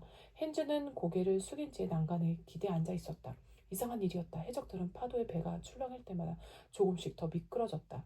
그제야 나는 두 사람에게서 흐르는 시뻘건 피를 발견했다. 술에 취해 결국 서로를 해치고 말았구나. 나는 용기를 내어 해적들에게 다가갔다. 낮은 신음을 토하던 헨즈는 고개를 들어 나를 보았다. 놀라기는커녕 표정조차 바꿀 힘이 없는 듯했다. 브랜디. 헨즈가 힘겹게 중얼거렸다. 나는 선실로 내려가 브랜디를 가져다 주었다. 헨즈는 브랜디를 병째 들고서 꿀꺽꿀꺽 들이켠 뒤에야 나에게 말을 걸었다. 그런데 넌 대체 어디 숨어 있다가 이제야 나타난 거냐? 그건 알 필요 없잖아요. 이제 이 배 선장은 저라고요. 그러니 우선 기분 나쁜 해적 깃발부터 내려야겠어요. 헨지는 못마땅한 표정을 지었지만 아무 말도 하지 않았다. 나는 해적 깃발을 바닥에 내던진 후 발로 마구 짓밟아 바다에 던져버렸다. 떨떠름한 표정으로 지켜보던 헨지가 말을 걸어왔다. 호킨스 선장. 배를 몰 줄 아나? 나는 배를 몰 줄 알지. 꼼짝도 할 수 없는 처지고 말이야. 내게 먹을 것과 마실 것을 가져다 주면 배 모는 법을 알려주지. 어때? 괜찮은 거래 아닌가? 좋아요. 하지만 예전에 배를 댔던 해골섬으로 가지는 않을 거예요. 북쪽 바닷가로 갈 거라고요. 좋을 대로 해. 나한테는 선택권이 없으니까. 그의 말대로 나쁘지 않은 거래였다. 나는 약속대로 헨지에게 음식을 가져다 주었다. 헨지는 브랜디와 음식을 먹더니 기운을 차렸다. 목소리도 한층 또렷해졌다. 바람은 이번에도 내 편이었다. 히스판이 올라오는 빠른 속도로 북쪽을 향했다. 얼굴에 와 닿는 바람이 시원했다. 배를 몰면서 섬의 경치를 구경하는 재미도 쏠쏠해 몰래 빠져나왔다가는 죄책감마저 사그라졌다. 배를 되찾았다고 하면 내 잘못도 용서해 줄 거야. 이런 생각을 하자 기분이 한껏 들떴다. 단 한 가지 마음에 들지 않은 것은 헨지의 입가에 맴도는 이상 야릇한 웃음이었다. 그것은 바로 배신과 음모의 그림자였다. 닻이 없으므로 우리 두 사람은 잠시 배를 멈추고 밀물이 들기만을 기다려야 했다. 선장, 저기 죽어있는 내 친구 좀 바다에 던져주겠나? 보고 있자니 영 꺼림칙해서 말이야. 헨지가 야비하게 웃으며 말했다. 혼자 힘으로는 불가능해요. 나는 시체가 있거나 없거나 별로 상관이 없어요. 헨지는 잠시 입을 다물었다가 다시 내게 말을 건넸다. 아, 그럼 선실에 내려가서 포도주 한 병만 가져다 주겠나? 브랜디는 너무 독해서 말이야. 갑자기 브랜디가 아닌 포도주를 찾는 것이 이상했다. 헨지의 눈빛은 불안하게 흔들리고 있었다. 나와 눈동자를 마주치지 않으려고 하늘을 한번 쳐다보다가는 이내 죽어있는 동료의 시체를 흘끔거렸다. 내가 선실로 내려가면 뭘 어떻게 하려는 거지? 나는 그가 흉계를 꾸미고 있다는 것을 어렵지 않게 알 수 있었다. 좋아요, 가져다 드리죠. 잠깐만 기다리세요. 나는 일부러 심하게 발을 구르며 계단을 내려갔다. 그러고 나서 신발을 벗은 뒤 살금살금 다시 올라와 헨지를 지켜보았다. 아니나 다를까. 헨지는 다리를 질질 끌며 기어 앞으로 나갔다. 얼마나 용을 쓰는지 신음소리가 저도 모르게 새어나오는 듯했다. 헨지의 목표는 밧줄 속에 처박힌 단검이었다. 내가 지켜보는 것은 꿈에도 생각하지 못한 채 헨지는 재빨리 칼을 챙기더니 다시 자리로 돌아가 앉았다. 헨지는 이제 움직일 수도 있고 무기도 갖추었다. 그렇지만 배를 움직일 만한 힘은 아직 없으므로 해변에 도착할 때까지는 나를 해치지 못할 것이었다. 내가 포도주를 가져다 주자 헨지는 꼼짝할 힘도 없다는 듯 벽에 기대 앉아 마셨다.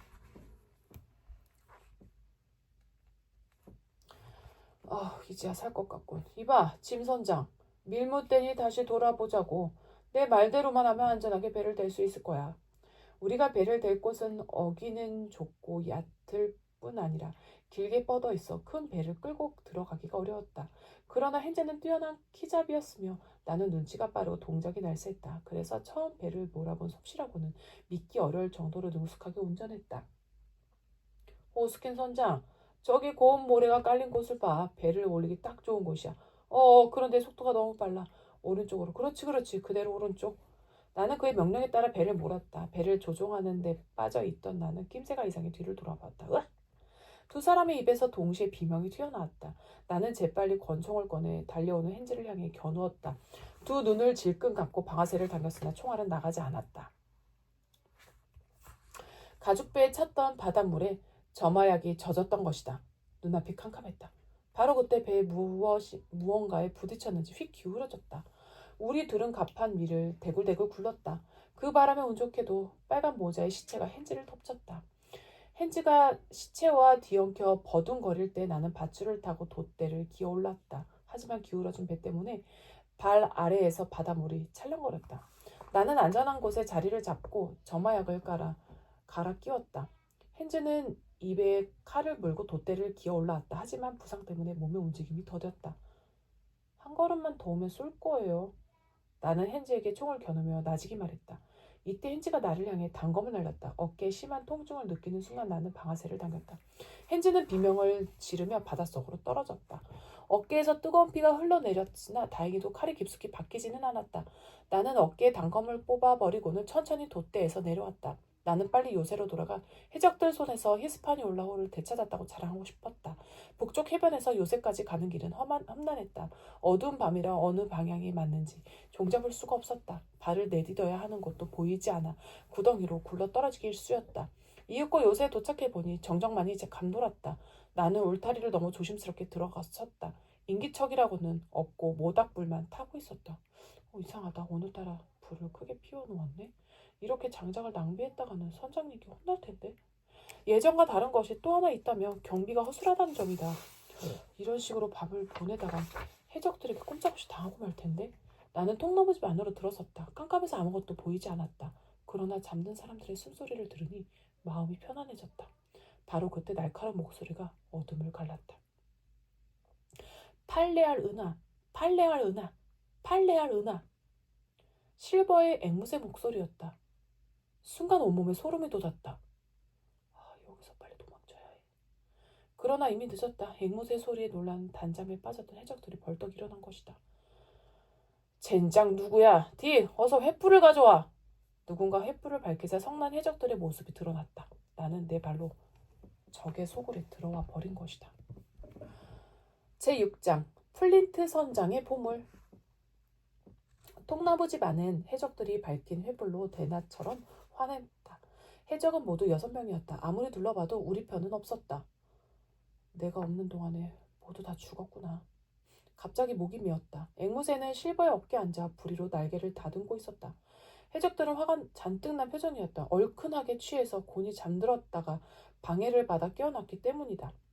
실버가 입을 열었다. 짐 호스킨, 우리 안부가 궁금해서 들른 건 아닐 테고 대체 무슨 용건이지? 나는 벽에 등을 붙인 채 서서 절망과 공포에 몸을 떨었다. 실버는 파이프 담배를 피우며 말을 계속했다.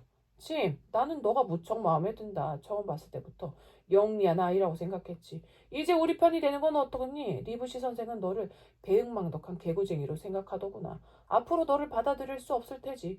그러니 이 실버 선장과 함께 하는 거야. 협박하는 건 아니니까 싫으면 싫다고 말하렴. 어떤 결정이든 너는 자유롭게 선택할 수 있으니까. 실버의 말에 우리 편이 살아있다는 것을 안 나는 진심으로 기뻤다. 내가 선택하려면 상황이 어떻게 되어야 하는지 알아야 하잖아요. 도대체 당신이 왜 여기 있죠? 내 친구들은 다 어디 간 거예요?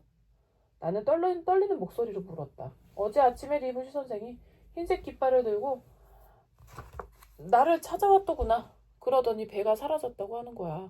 깜짝 놀라서 가보니 진짜로 배가 없더구나. 이렇게 황당한 일이 또 있겠니? 나는 너무 놀라서 아무 말도 할 수 없었어.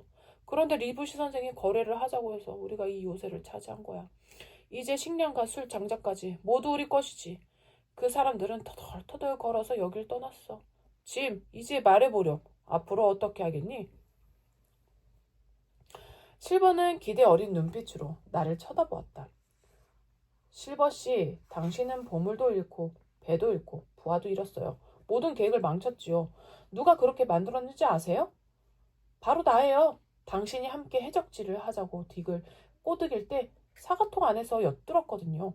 게다가 히스파니올라오는 내가 몰래 옮겨놓았어요. 그러니까 죽이든 살리든 마음대로 하세요. 하지만 나를 살려준다면 여러분이 법정에 섰을 때 증인이 되어 여러분을 위해 최선을 다하겠어요. 여인숙에서 지도를 훔친 것도 너였지? 실버가 웃으며 말했다. 너 때문에 일이 결국 이렇게 됐어. 실버 옆에서 잠자코 이야기를 듣던 모건이 칼을 뽑아 들고 소리쳤다. 모건, 그만두지 못해? 자네가 선장이라도 되는 줄 아나 보지? 실버가 소리치자 모건이 이를 갈며 그 자리에서 멈춰섰다. 해적들은 불만이 가득 찬 표정을 짓고 있었다. 이 아이에게 손 하나 까딱하지 마. 누구든 손을 댔다가는 내 칼을 먼저 받아야 할 거야. 나는 자네들이 뽑아서 선장이 된 사람이네. 그러니 내 명령에 복종하라고. 큰 소리를 쳤으나 실버는 불안한 표정으로 부하들의 움직임을 살폈다. 해적들은 반대쪽으로 몰려가 저희끼리 소곤거렸다. 할 말이 있으면 큰 소리로 하라고. 실버가 소리치자 조지라는 해적이 한 걸음 나서더니 입을 열었다. 우리는 밖에 나가 회의를 할 거요. 선원들에게도 권리는 있으니까. 조지의 말이 끝나자마자 선원들은 차례차례 문 밖으로 나갔다. 이제 집 안에는 실버와 나 둘뿐이었다. 짐, 조금 전까지 나는 모든 걸 포기하고 있었단다. 배는 사라졌고 교수형 당할 일만 남아 있었지. 그러나 이제 희망이 생겼어. 내가 내 편에 설 테니 너도 내 편이 되어주렴. 우리는 서로 도와야 살 수 있어. 실버는 입에서 파이프를 뗀 채 몸을 내 쪽으로 바짝 기울이며 계속 속삭였다. 짐, 지금 해적들이 나를 몰아내려고 꿈꾸기를 꾸미고 있단다. 그렇지만 저들은 바보의 겁쟁이지. 내가 저들에게서 너를 보호해줄 테니 부디 내가 교수형을 당하지 않도록 도와다오. 내가 할 수 있는 일은 다 할게요. 좋아, 약속한 거다. 나는 이제 트릴론이 지주 편이야. 그런데 정말 알 수 없는 게 있단 말이야. 리브시 선생이 왜 내게 지도를 주었을까? 실버의 말을 들은 나는 깜짝 놀라 아무 대답도 할 수 없었다. 실버도 내 표정이 심상치 않음을 깨닫고는 더 이상 캐묻지 않았다. 해적들이 다시 안으로 들어왔다. 한 남자가 오른손 주먹을 꽉 움켜쥐고 다가오자 실버가 짐짓 호통을 쳤다. 어서 이리 줘. 나도 규칙은 알고 있어. 선원 대표를 혼내지는 않는다고. 그러자 남자는 주먹을 펴더니 실버에게 뭔가를 넘겼다. 흑점, 그럴 줄 알았어. 그런데 이 검은 종이는 어디서 났지? 어이구, 성경 표지로군. 어떤 바보가 이런 짓을 했지? 재수없게. 대체 누구 성경이야? 실버는 자신의 손에 들린 것을 확신하고는 소리쳤다. 딕입니다. 딕, 자네는 이제 기도나 해. 성경을 찢다니. 볼장 다 봤지 뭐. 딕은 얼굴이 새파랗게 질려 벌벌 떨었다. 쓸데없는 말은 그만하고 규칙대로 어서 흑점을 뒤집어 봐요. 또 다른 해적이 소리쳤다. 해임이라고 써있군. 실버가 흑점을 들여다보며 중얼거렸다. 실버 선장, 당신은 이번 항해를 망쳐놓았소. 적들과 제멋대로 협상하고는 그들이 요새를 버리고 빠져나가는 모습을 잠자코 지켜보고만 있지 않았소? 우리에게 공격조차 하지 말라고 명령하고선 말이오. 이제 당신은 그들과 한패가 된 거요. 짐의 문제도 그렇고. 조지가 나서서 소리쳤다. 그게 다인가? 실버가 나지게 묻자 조지가 쏟아보았다. 그거면 충분하지. 우리 모두 당신 때문에 교수형을 당하게 생겼단 말이오. 자자자 진정하라고. 내가 하나하나 대답을 해주지. 우선 내가 항해를 망쳤다고? 말도 안 돼. 자네들이 내 말대로만 했다면 지금쯤 우리는 히스파니올라오를 타고 집으로 돌아가고 있을걸. 물론 보물도 가득 싣고 말이야. 그런데 자네들은 억지로 일을 밀어붙였어. 그래 놓고는 누구 핑계를 대는지 어이가 없군. 실버는 잠시 숨을 고른 후 말을 이어갔다. 그리고 짐 호스키는 인질이야. 인질을 죽이는 멍청한 짓을 할 수 없지 않은가? 또 적들을 왜 죽이지 않았냐고? 머리가 깨지고 열병에 걸린 자네들을 돌봐준 사람이 바로 의사인 리브시 선생 아닌가? 리브시 선생이 없었다면 자네들 치료는 누가 해준단 말인가? 그리고 자네들은 구조선이 온다는 사실도 몰랐지? 구조선이 왔을 때 인질이 없으면 어떻게 되겠나? 해적들이 잠자코 있자 실버는 이야기를 계속했다. 또 저들과 왜 협상을 했냐 물었지. 이유는 바로 이거야. 실버는 바닥에 누런 종이를 내던졌다. 그것은 다름 아닌 보물지도였다. 해적들은 지도를 보자마자 달려들어 살펴보았다. 이건 플린트 선장의 서명이 틀림없어. 진짜 보물지도라고. 실버 선장을 믿지 못하던 해적들은 금세 마음이 풀어져 고분고분해졌다. 하지만 보물을 찾으면 뭐해요? 우리한테는 배도 없는데 어떻게 가져갑니까? 조지가 묻자 실버가 벌컥 화를 내며 소리쳤다. 조지, 경고하는데 한 번만 더 건방지게 굴면 이 칼로 결판을 내겠다. 어떻게 보물을 가지고 가냐고? 그걸 왜 나한테 물어? 자네들이 사사건건 간섭하고 망도 하나 제대로 못 보다가 배를 잃어버렸으니 자네들이 대답해 보란 말이야. 형편없는 사람들 같으니. 자네들은 배를 잃어버렸는데 나는 보물을 찾았어. 그러니 내가 자네들보다 나은 사람 아닌가? 아니라면 당장 나를 해임하고 자네들끼리 다시 손잡아 뽑도록 해.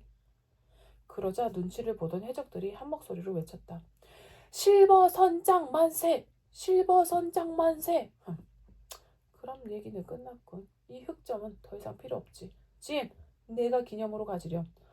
실버는 흑점을 내게 건네주었다. 이 글을 쓰는 지금도 나는 그 종이를 가지고 있다.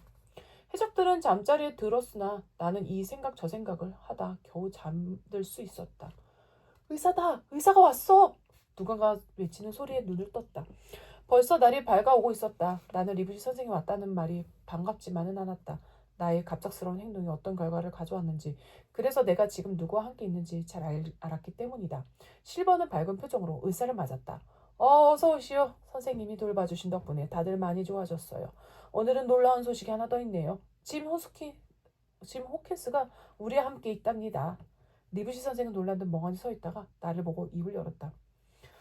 자, 우선 할 일부터 하고. 리브시 선생은 해적들을 돌보기 시작했다. 언제든 그들에게 죽임을 당할 수 있는 위험한 상황이었다. 리브시 선생도 그런 상황을 알 테지만 태연하게 환자들을 돌보았다. 해적들 역시 아무 일도 없었던 것처럼 굴었다. 마치 선의에게 치료받는 선원처럼 행동했다. 나는 자네들을 모두 살려 고국으로 데려가겠네. 그래서 재판을 받아 교수형을 당하게 할 걸세. 리브시 선생은 머리에 부상을 당한 해적의 붕대를 풀면서 말했다. 딕의 상태가 별로 좋지 않은 것 같습니다. 해적 하나가 안타까운 표정으로 말했다. 어디 보자. 혀 좀 내밀어 보게. 이런 열병이로군. 리브시 선생의 말에 모건이 나섰다. 그것 봐. 성경을 찍지 말랬잖아. 이건 성경을 찍고 안 찍고의 문제가 아니오. 어떤 바보가 늪지대에서 야영을 한단 말이오. 리브시 선생이 화난 목소리로 쏘아붙이고는 약을 나눠주었다. 해적들은 착한 학생들처럼 약을 받아들었다. 그럼 이제 저 아이와 이야기를 좀 해야겠소. 치료를 끝마친 리브시 선생이 실버에게 양해를 구했다. 그건 안 돼. 조지가 얼굴을 붉히며 무섭게 소리치자 실버도 고함을 질렀다. 조용! 실버는 해적들을 날카롭게 쏘아보고는 목소리를 바꾸어 리부시 선생과 나에게 말했다. 선생님, 그렇잖아도 이 아이와 이야기할 시간을 드리려고 했습니다. 저희 모두 선생님의 친절에 고마워하고 있으니까요. 짐, 내 명예를 걸고 도망치지 않겠다고 약속하렴. 나는 실버가 시키는 대로. 너무 남의 편으로 붙는 거 아니야? 선생님이 먼저 울타리를 넘어가세요. 내가 짐을 데리고 뒤따라가죠. 울타리를 사이에 두고 이야기를 나눌 수 있도록 하겠습니다. 실버의 말대로 리부신 선생이 울타리를 넘어가자 해적들은 실버가 양쪽에 다리를 하나씩 걸치고 있다며 불만을 털어놓기 시작했다. 그러자 실버는 의사와 인질이 이야기하는 것은 매우 중요하다면서 적당한 때가 올 때까지 의사를 속여야 한다고 둘러댔다. 해적들은 그 말을 믿지 않은 눈치였다. 하지만 실버의 말솜씨에 눌려 아무런 대꾸도 하지 못했다. 실버는 나를 데리고 울타리로 걸어가며 나직한 목소리로 말했다. 지 천천히 걸어가거라. 서두르는 것처럼 보이면 저들이 당장 공격할 거야. 실버와 나는 느릿느릿 걸어서 리브시 선생 쪽으로 갔다. 선생님, 저는 물러나 있을 테니 짐과 이야기를 나누세요. 가기 전에 한마디만 하죠. 선생님은 진실하신 분이니 제가 한 좋은 일을 꼭 기억해 주시리라 믿습니다. 제가 짐을 지키는 동안 얼마나 위험해졌는지 아실 거예요. 해적들이 듣지 못하게 속삭이는 실버의 목소리가 떨렸다. 해적들 앞에서 기세등등하던 모습은 찾아볼 수 없었다. 리브시 선생은 실버가 듣지 못하도록 속삭였다. 짐, 너를 탓할 생각은 없단다. 하지만 너는 스몰리 선장이 부상을 당해서 아무것도 하지 못할 때 도망쳤어. 그건 무척 비겁한 짓이야. 선생님, 제발 용서해 주세요. 저는 해적들에게 잡혔을 때 살 것을 기대하지 않았어요. 실버가 지켜주지 않았다면 이미 죽었을 거예요. 제가 무서운 것은 죽음이 아니에요. 만약 저들이 고문을 시작하다면. 리브시 선생이 내 말을 잘랐다. 짐, 안 되겠다. 나와 함께 달아나자. 리브시 선생의 목소리에서 비통함이 묻어났다. 안 돼요, 선생님. 저는 실버에 약속했어요. 나는 손사래를 치며 거절했다. 알고 있다. 모든 책임은 내가 질 테니 어서 가자. 너를 여기에 그냥 둘 수 없어. 선생님, 제 입장에서라도 도망치지 않으실 거잖아요. 선장님도 지주님도 도망치지 않으실 거고요. 그러니 저도 여기 남겠어요. 선생님, 제 이야기를 끝까지 들어주세요. 해적들이 고문을 시작하면 저는 배가 있는 장소를 말할지도 몰라요. 제가 배를 몰래 숨겨두었거든요. 히스판이 올라오는 북쪽 해변에 있어요. 배라고. 리브시 선생의 눈이 흥분해졌다. 나는 배를 손에 넣게 된 이야기를 찬찬히 들려주었다. 그때 실버가 우리 쪽으로 다가왔다. 실버, 내가 충고 하나 하겠소. 보물을 찾으려고 너무 서두르지 마시오. 리브시 선생의 말에 실버가 반박했다. 그건 불가능합니다. 하루빨리 보물을 찾아야 저와 짐이 목숨을 구할 수 있으니까요. 그렇다면 실버, 바꿔 말하겠소. 보물을 찾을 때 위험한 일이 생길지 모르니 조심하시오. 리브시 선생의 목소리에 걱정이 묻어났다. 선생님, 저는 정말 모르겠습니다. 선생님이 왜 지도를 우리에게 주셨는지, 또 왜 요새를 떠났는지 말입니다. 이야기를 해주시려면 좀 더 자세히 들려주셔야지요. 지금 해주신 충고는 별로 도움이 되지 않습니다. 실버가 불만스럽게 말했다. 이건 모두의 비밀이기 때문에 더 이상 말할 권리가 내게는 없소. 대신 희망의 말을 한마디 해주겠소. 만약 이 섬에서 죽지 않고 나간다면 당신을 구하기 위해 최선을 다하겠소. 그러니 짐을 반드시 당신 옆에 데리고 다니시오. 그리고 도움이 필요할 때 여보시오 하고 외치면 당장 뛰어오겠소. 짐, 너도 부디 몸조심해라. 리브시 선생은 울타리 너머로 손을 내밀어 악수를 하고는 숲으로 들어갔다. 다시 둘만 남게 되자 실버가 입을 열었다. 아까 의사가 달아나자고 하니까 너가 안 된다고 손사래를 치더구나. 짐, 내게 빚을 졌다. 난 의사 말대로 너를 내 옆에 붙여 둘 생각이야. 이제 보물찾기에 나서보자. 실버는 해적들 앞에 나아가 말했다. 이제 보물을 찾으러 떠날 것이다. 이 아이는 줄로 묶어서 내 옆에 두겠다. 배와 보물을 찾으면 우리는 지긋지긋한 이 섬을 떠날 수 있다. 배는 어디 있는지 모르지만 일단 보물부터 찾고 난 뒤 찾아보자고. 그때까지는 짐 호스킨이라는 인지를 금덩이처럼 잘 간수해야 해. 해적들은 보물을 찾으러 간다는 말에 기분이 좋아져 불만도 싹 잊었다. 그러나 내 기분은 엉망이었다. 지금 실버는 해적과 우리 편의 한가운데 서서 아슬아슬하게 양다리를 걸치고 있었다. 그러나 우리 편에서 할 수 있는 일은 고작 해야 사형을 면하게 해주는 정도였다. 따라서 실버는 가능하다면 해적들과 함께 보물과 배를 찾아내 이 섬을 떠나고 싶을 것이다. 하기야 실버가 우리 편에 선다 해도 문제였다. 배신당한 것을 눈치챈 해적들은 과연 어떻게 나올까? 메다리 실버 어린아이인 내가 억센 뱃사람들을 상대할 수 있을까? 실버는 내 허리에 밧줄을 묶었다. 그러더니 소총을 앞뒤로 하나씩 걸친 후 허리에 있는 커다란 칼을 차고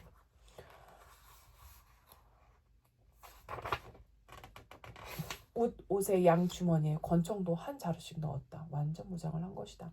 실버는 한 손으로는 목발을 잡고 다른 한 손으로는 밧줄을 잡았다. 가끔은 튼튼한 이로 밧줄을 물기도 했다. 나는 재주 부리는 곰처럼 질질 끌려다녔다. 뒤를 돌아보는 해적들은 곡괭이와 삽, 식량들을 챙겨 실버의 뒤를 따랐다. 보물을 찾는다는 말에 들떠 머리가 깨진 환자까지 함께 길을 따라 나섰다. 우리는 보물을 찾으러 나서긴 했지만 어디로 가야 할지 몰라 갈팡질팡했다. 지도에 표시된 빨간 십자는 너무 커서 실제 위치가 어디인지 정확하지 않았다. 또 뒷면에 적힌 글도 모호할 뿐이었다. 북북동에서 북쪽으로 1포인트, 만원경산의 등성이에 있는 큰 나무, 해골섬 동남동에서 약간 동쪽으로 10걸음. 우선 큰 나무를 찾아야 했다. 그러나 섬에는 다양한 나무들이 빽빽하게 자라고 있었다. 저 나무 아닌가? 아니야, 이 나무 같은데? 해적들은 손가락으로 여기저기 가리키며 마음에 내키는 나무들을 골랐다. 실버는 숨을 헐떡거렸다. 거친 산길을 한 다리만으로 걷는 것도 버거운데 나까지 끌고 가려니 많이 지쳤을 것이다. 해적들은 어느새 우리를 한참 앞질러 갔다. 으아! 앞서가던 누군가의 비명이 울려 퍼졌다. 급히 달려가 보니 아주 큰 소나무 아래에 사람 해골이 놓여 있었다.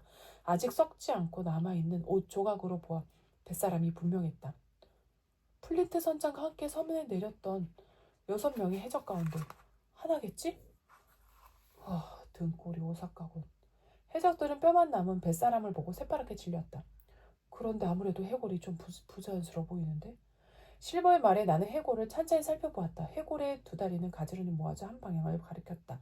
두 손은 물에 뛰어드는 사람처럼 머리 위로 들어 올려져 반대 방향을 가리키고 있었다. 그래, 이 해골은 플린트 선장이 나름대로 설정한 나침반일 거야. 자, 해골이 가리키는 방향을 따라가 보자. 실버가 말했다. 해적들은 기가 이미 한풀 꺾여 있었다. 산길을 오르느라 힘들기도 했지만 무엇보다 뱃사람의 시체를 보았기 때문이다. 우리는 잠시 앉아 쉬기로 했다. 해적들은 자연스럽게 플린트 선장 이야기를 꺼냈다. 에이, 플린트 선장 생각을 하니 맥이 풀리네. 걱정 마, 그 사람은 이미 죽었으니까.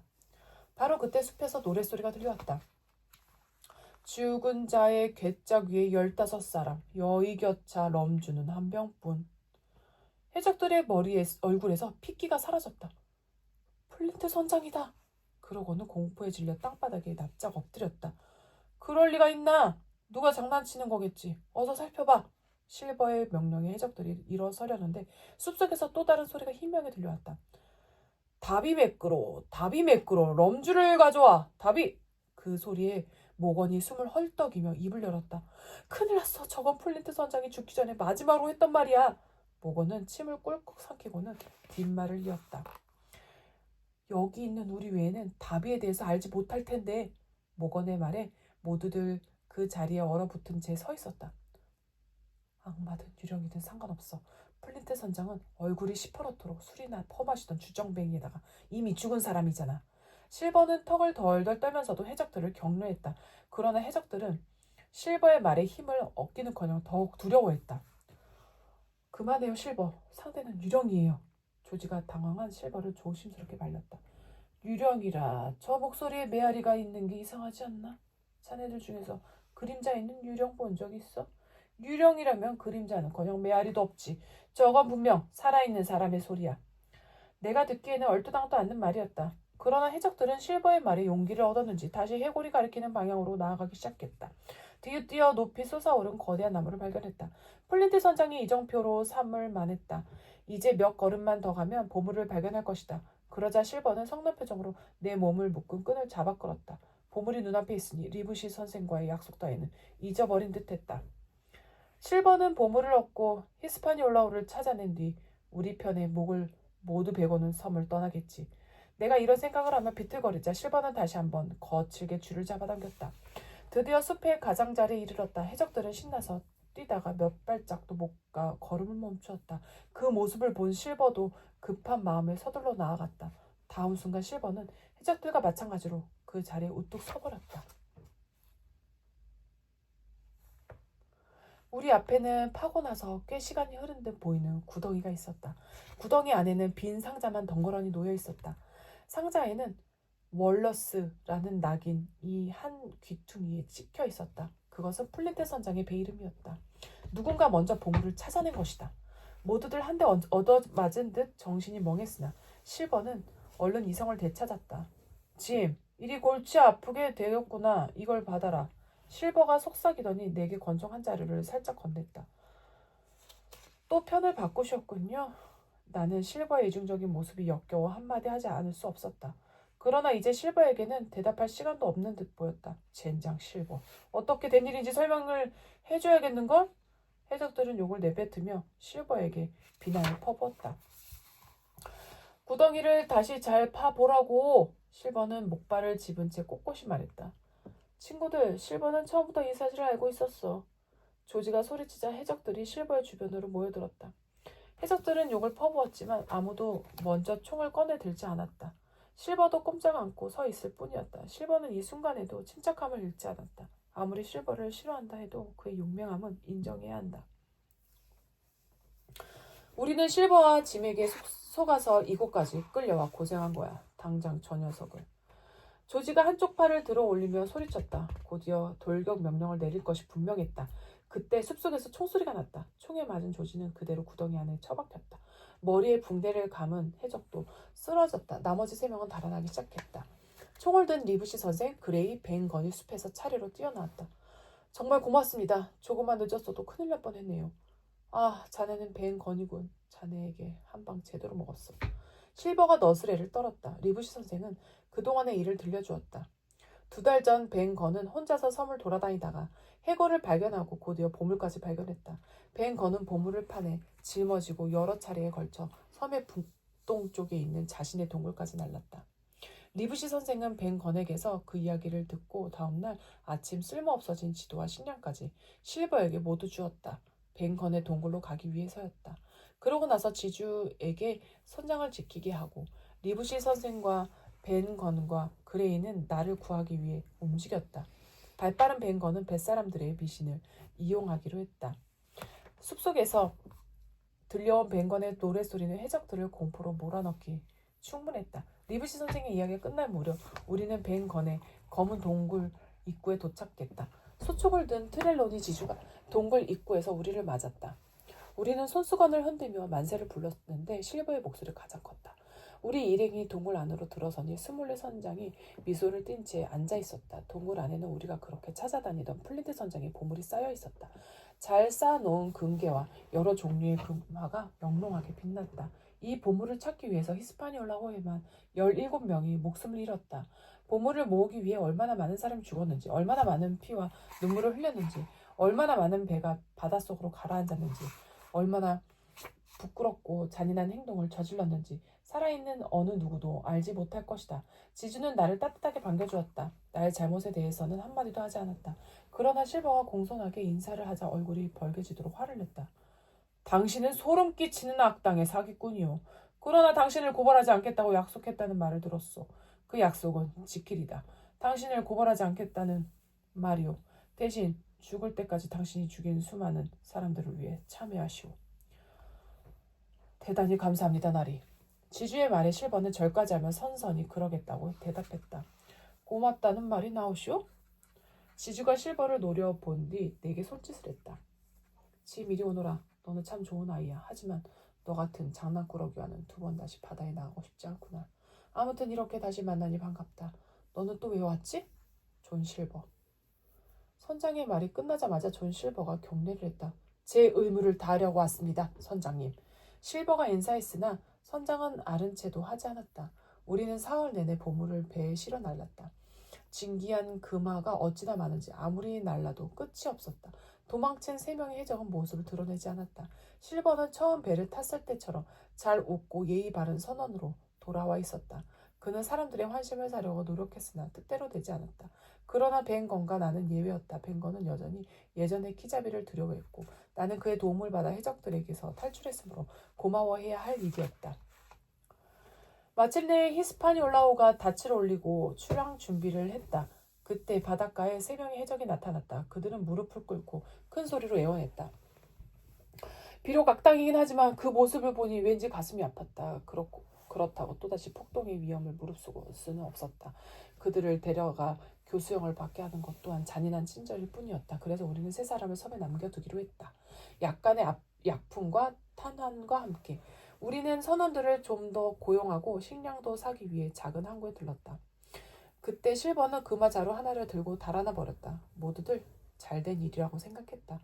이제 결말을 말할 때가 되었다. 우리는 브랜들리 씨가 구조선을 보내야 하나 말아야 하나 고민할 때쯤 브리스틀로 돌아왔다. 그리고 보물을 나누어 가졌다. 스몰리 선장은 이제 바다에서 은퇴했다. 그레이는 멋진 배의 주인이자 항해사가 되었다. 벤건은 받은 돈을 19일 만에 다 써버리고 지금은 문지기 일을 하고 있다. 실버의 소식은 그 뒤로 듣지 못했다. 나는 그가 어딘가에서 앵무새 플린트 선장과 안락한 삶을 살아가기를 바란다. 그가 저지른 잔혹한 짓 때문에 저 세상에 가서는 안락을 누릴 수 없을 것이라고 생각하기 때문이다. 나는 지금도 지독한 악몽을 꾼다. 자다가 소스라쳐 일어나면 앵무새 플린트 선장의 재질 듯한 소리가 귓가로 울리곤 한다. 팔레알 은하, 팔레알 은하.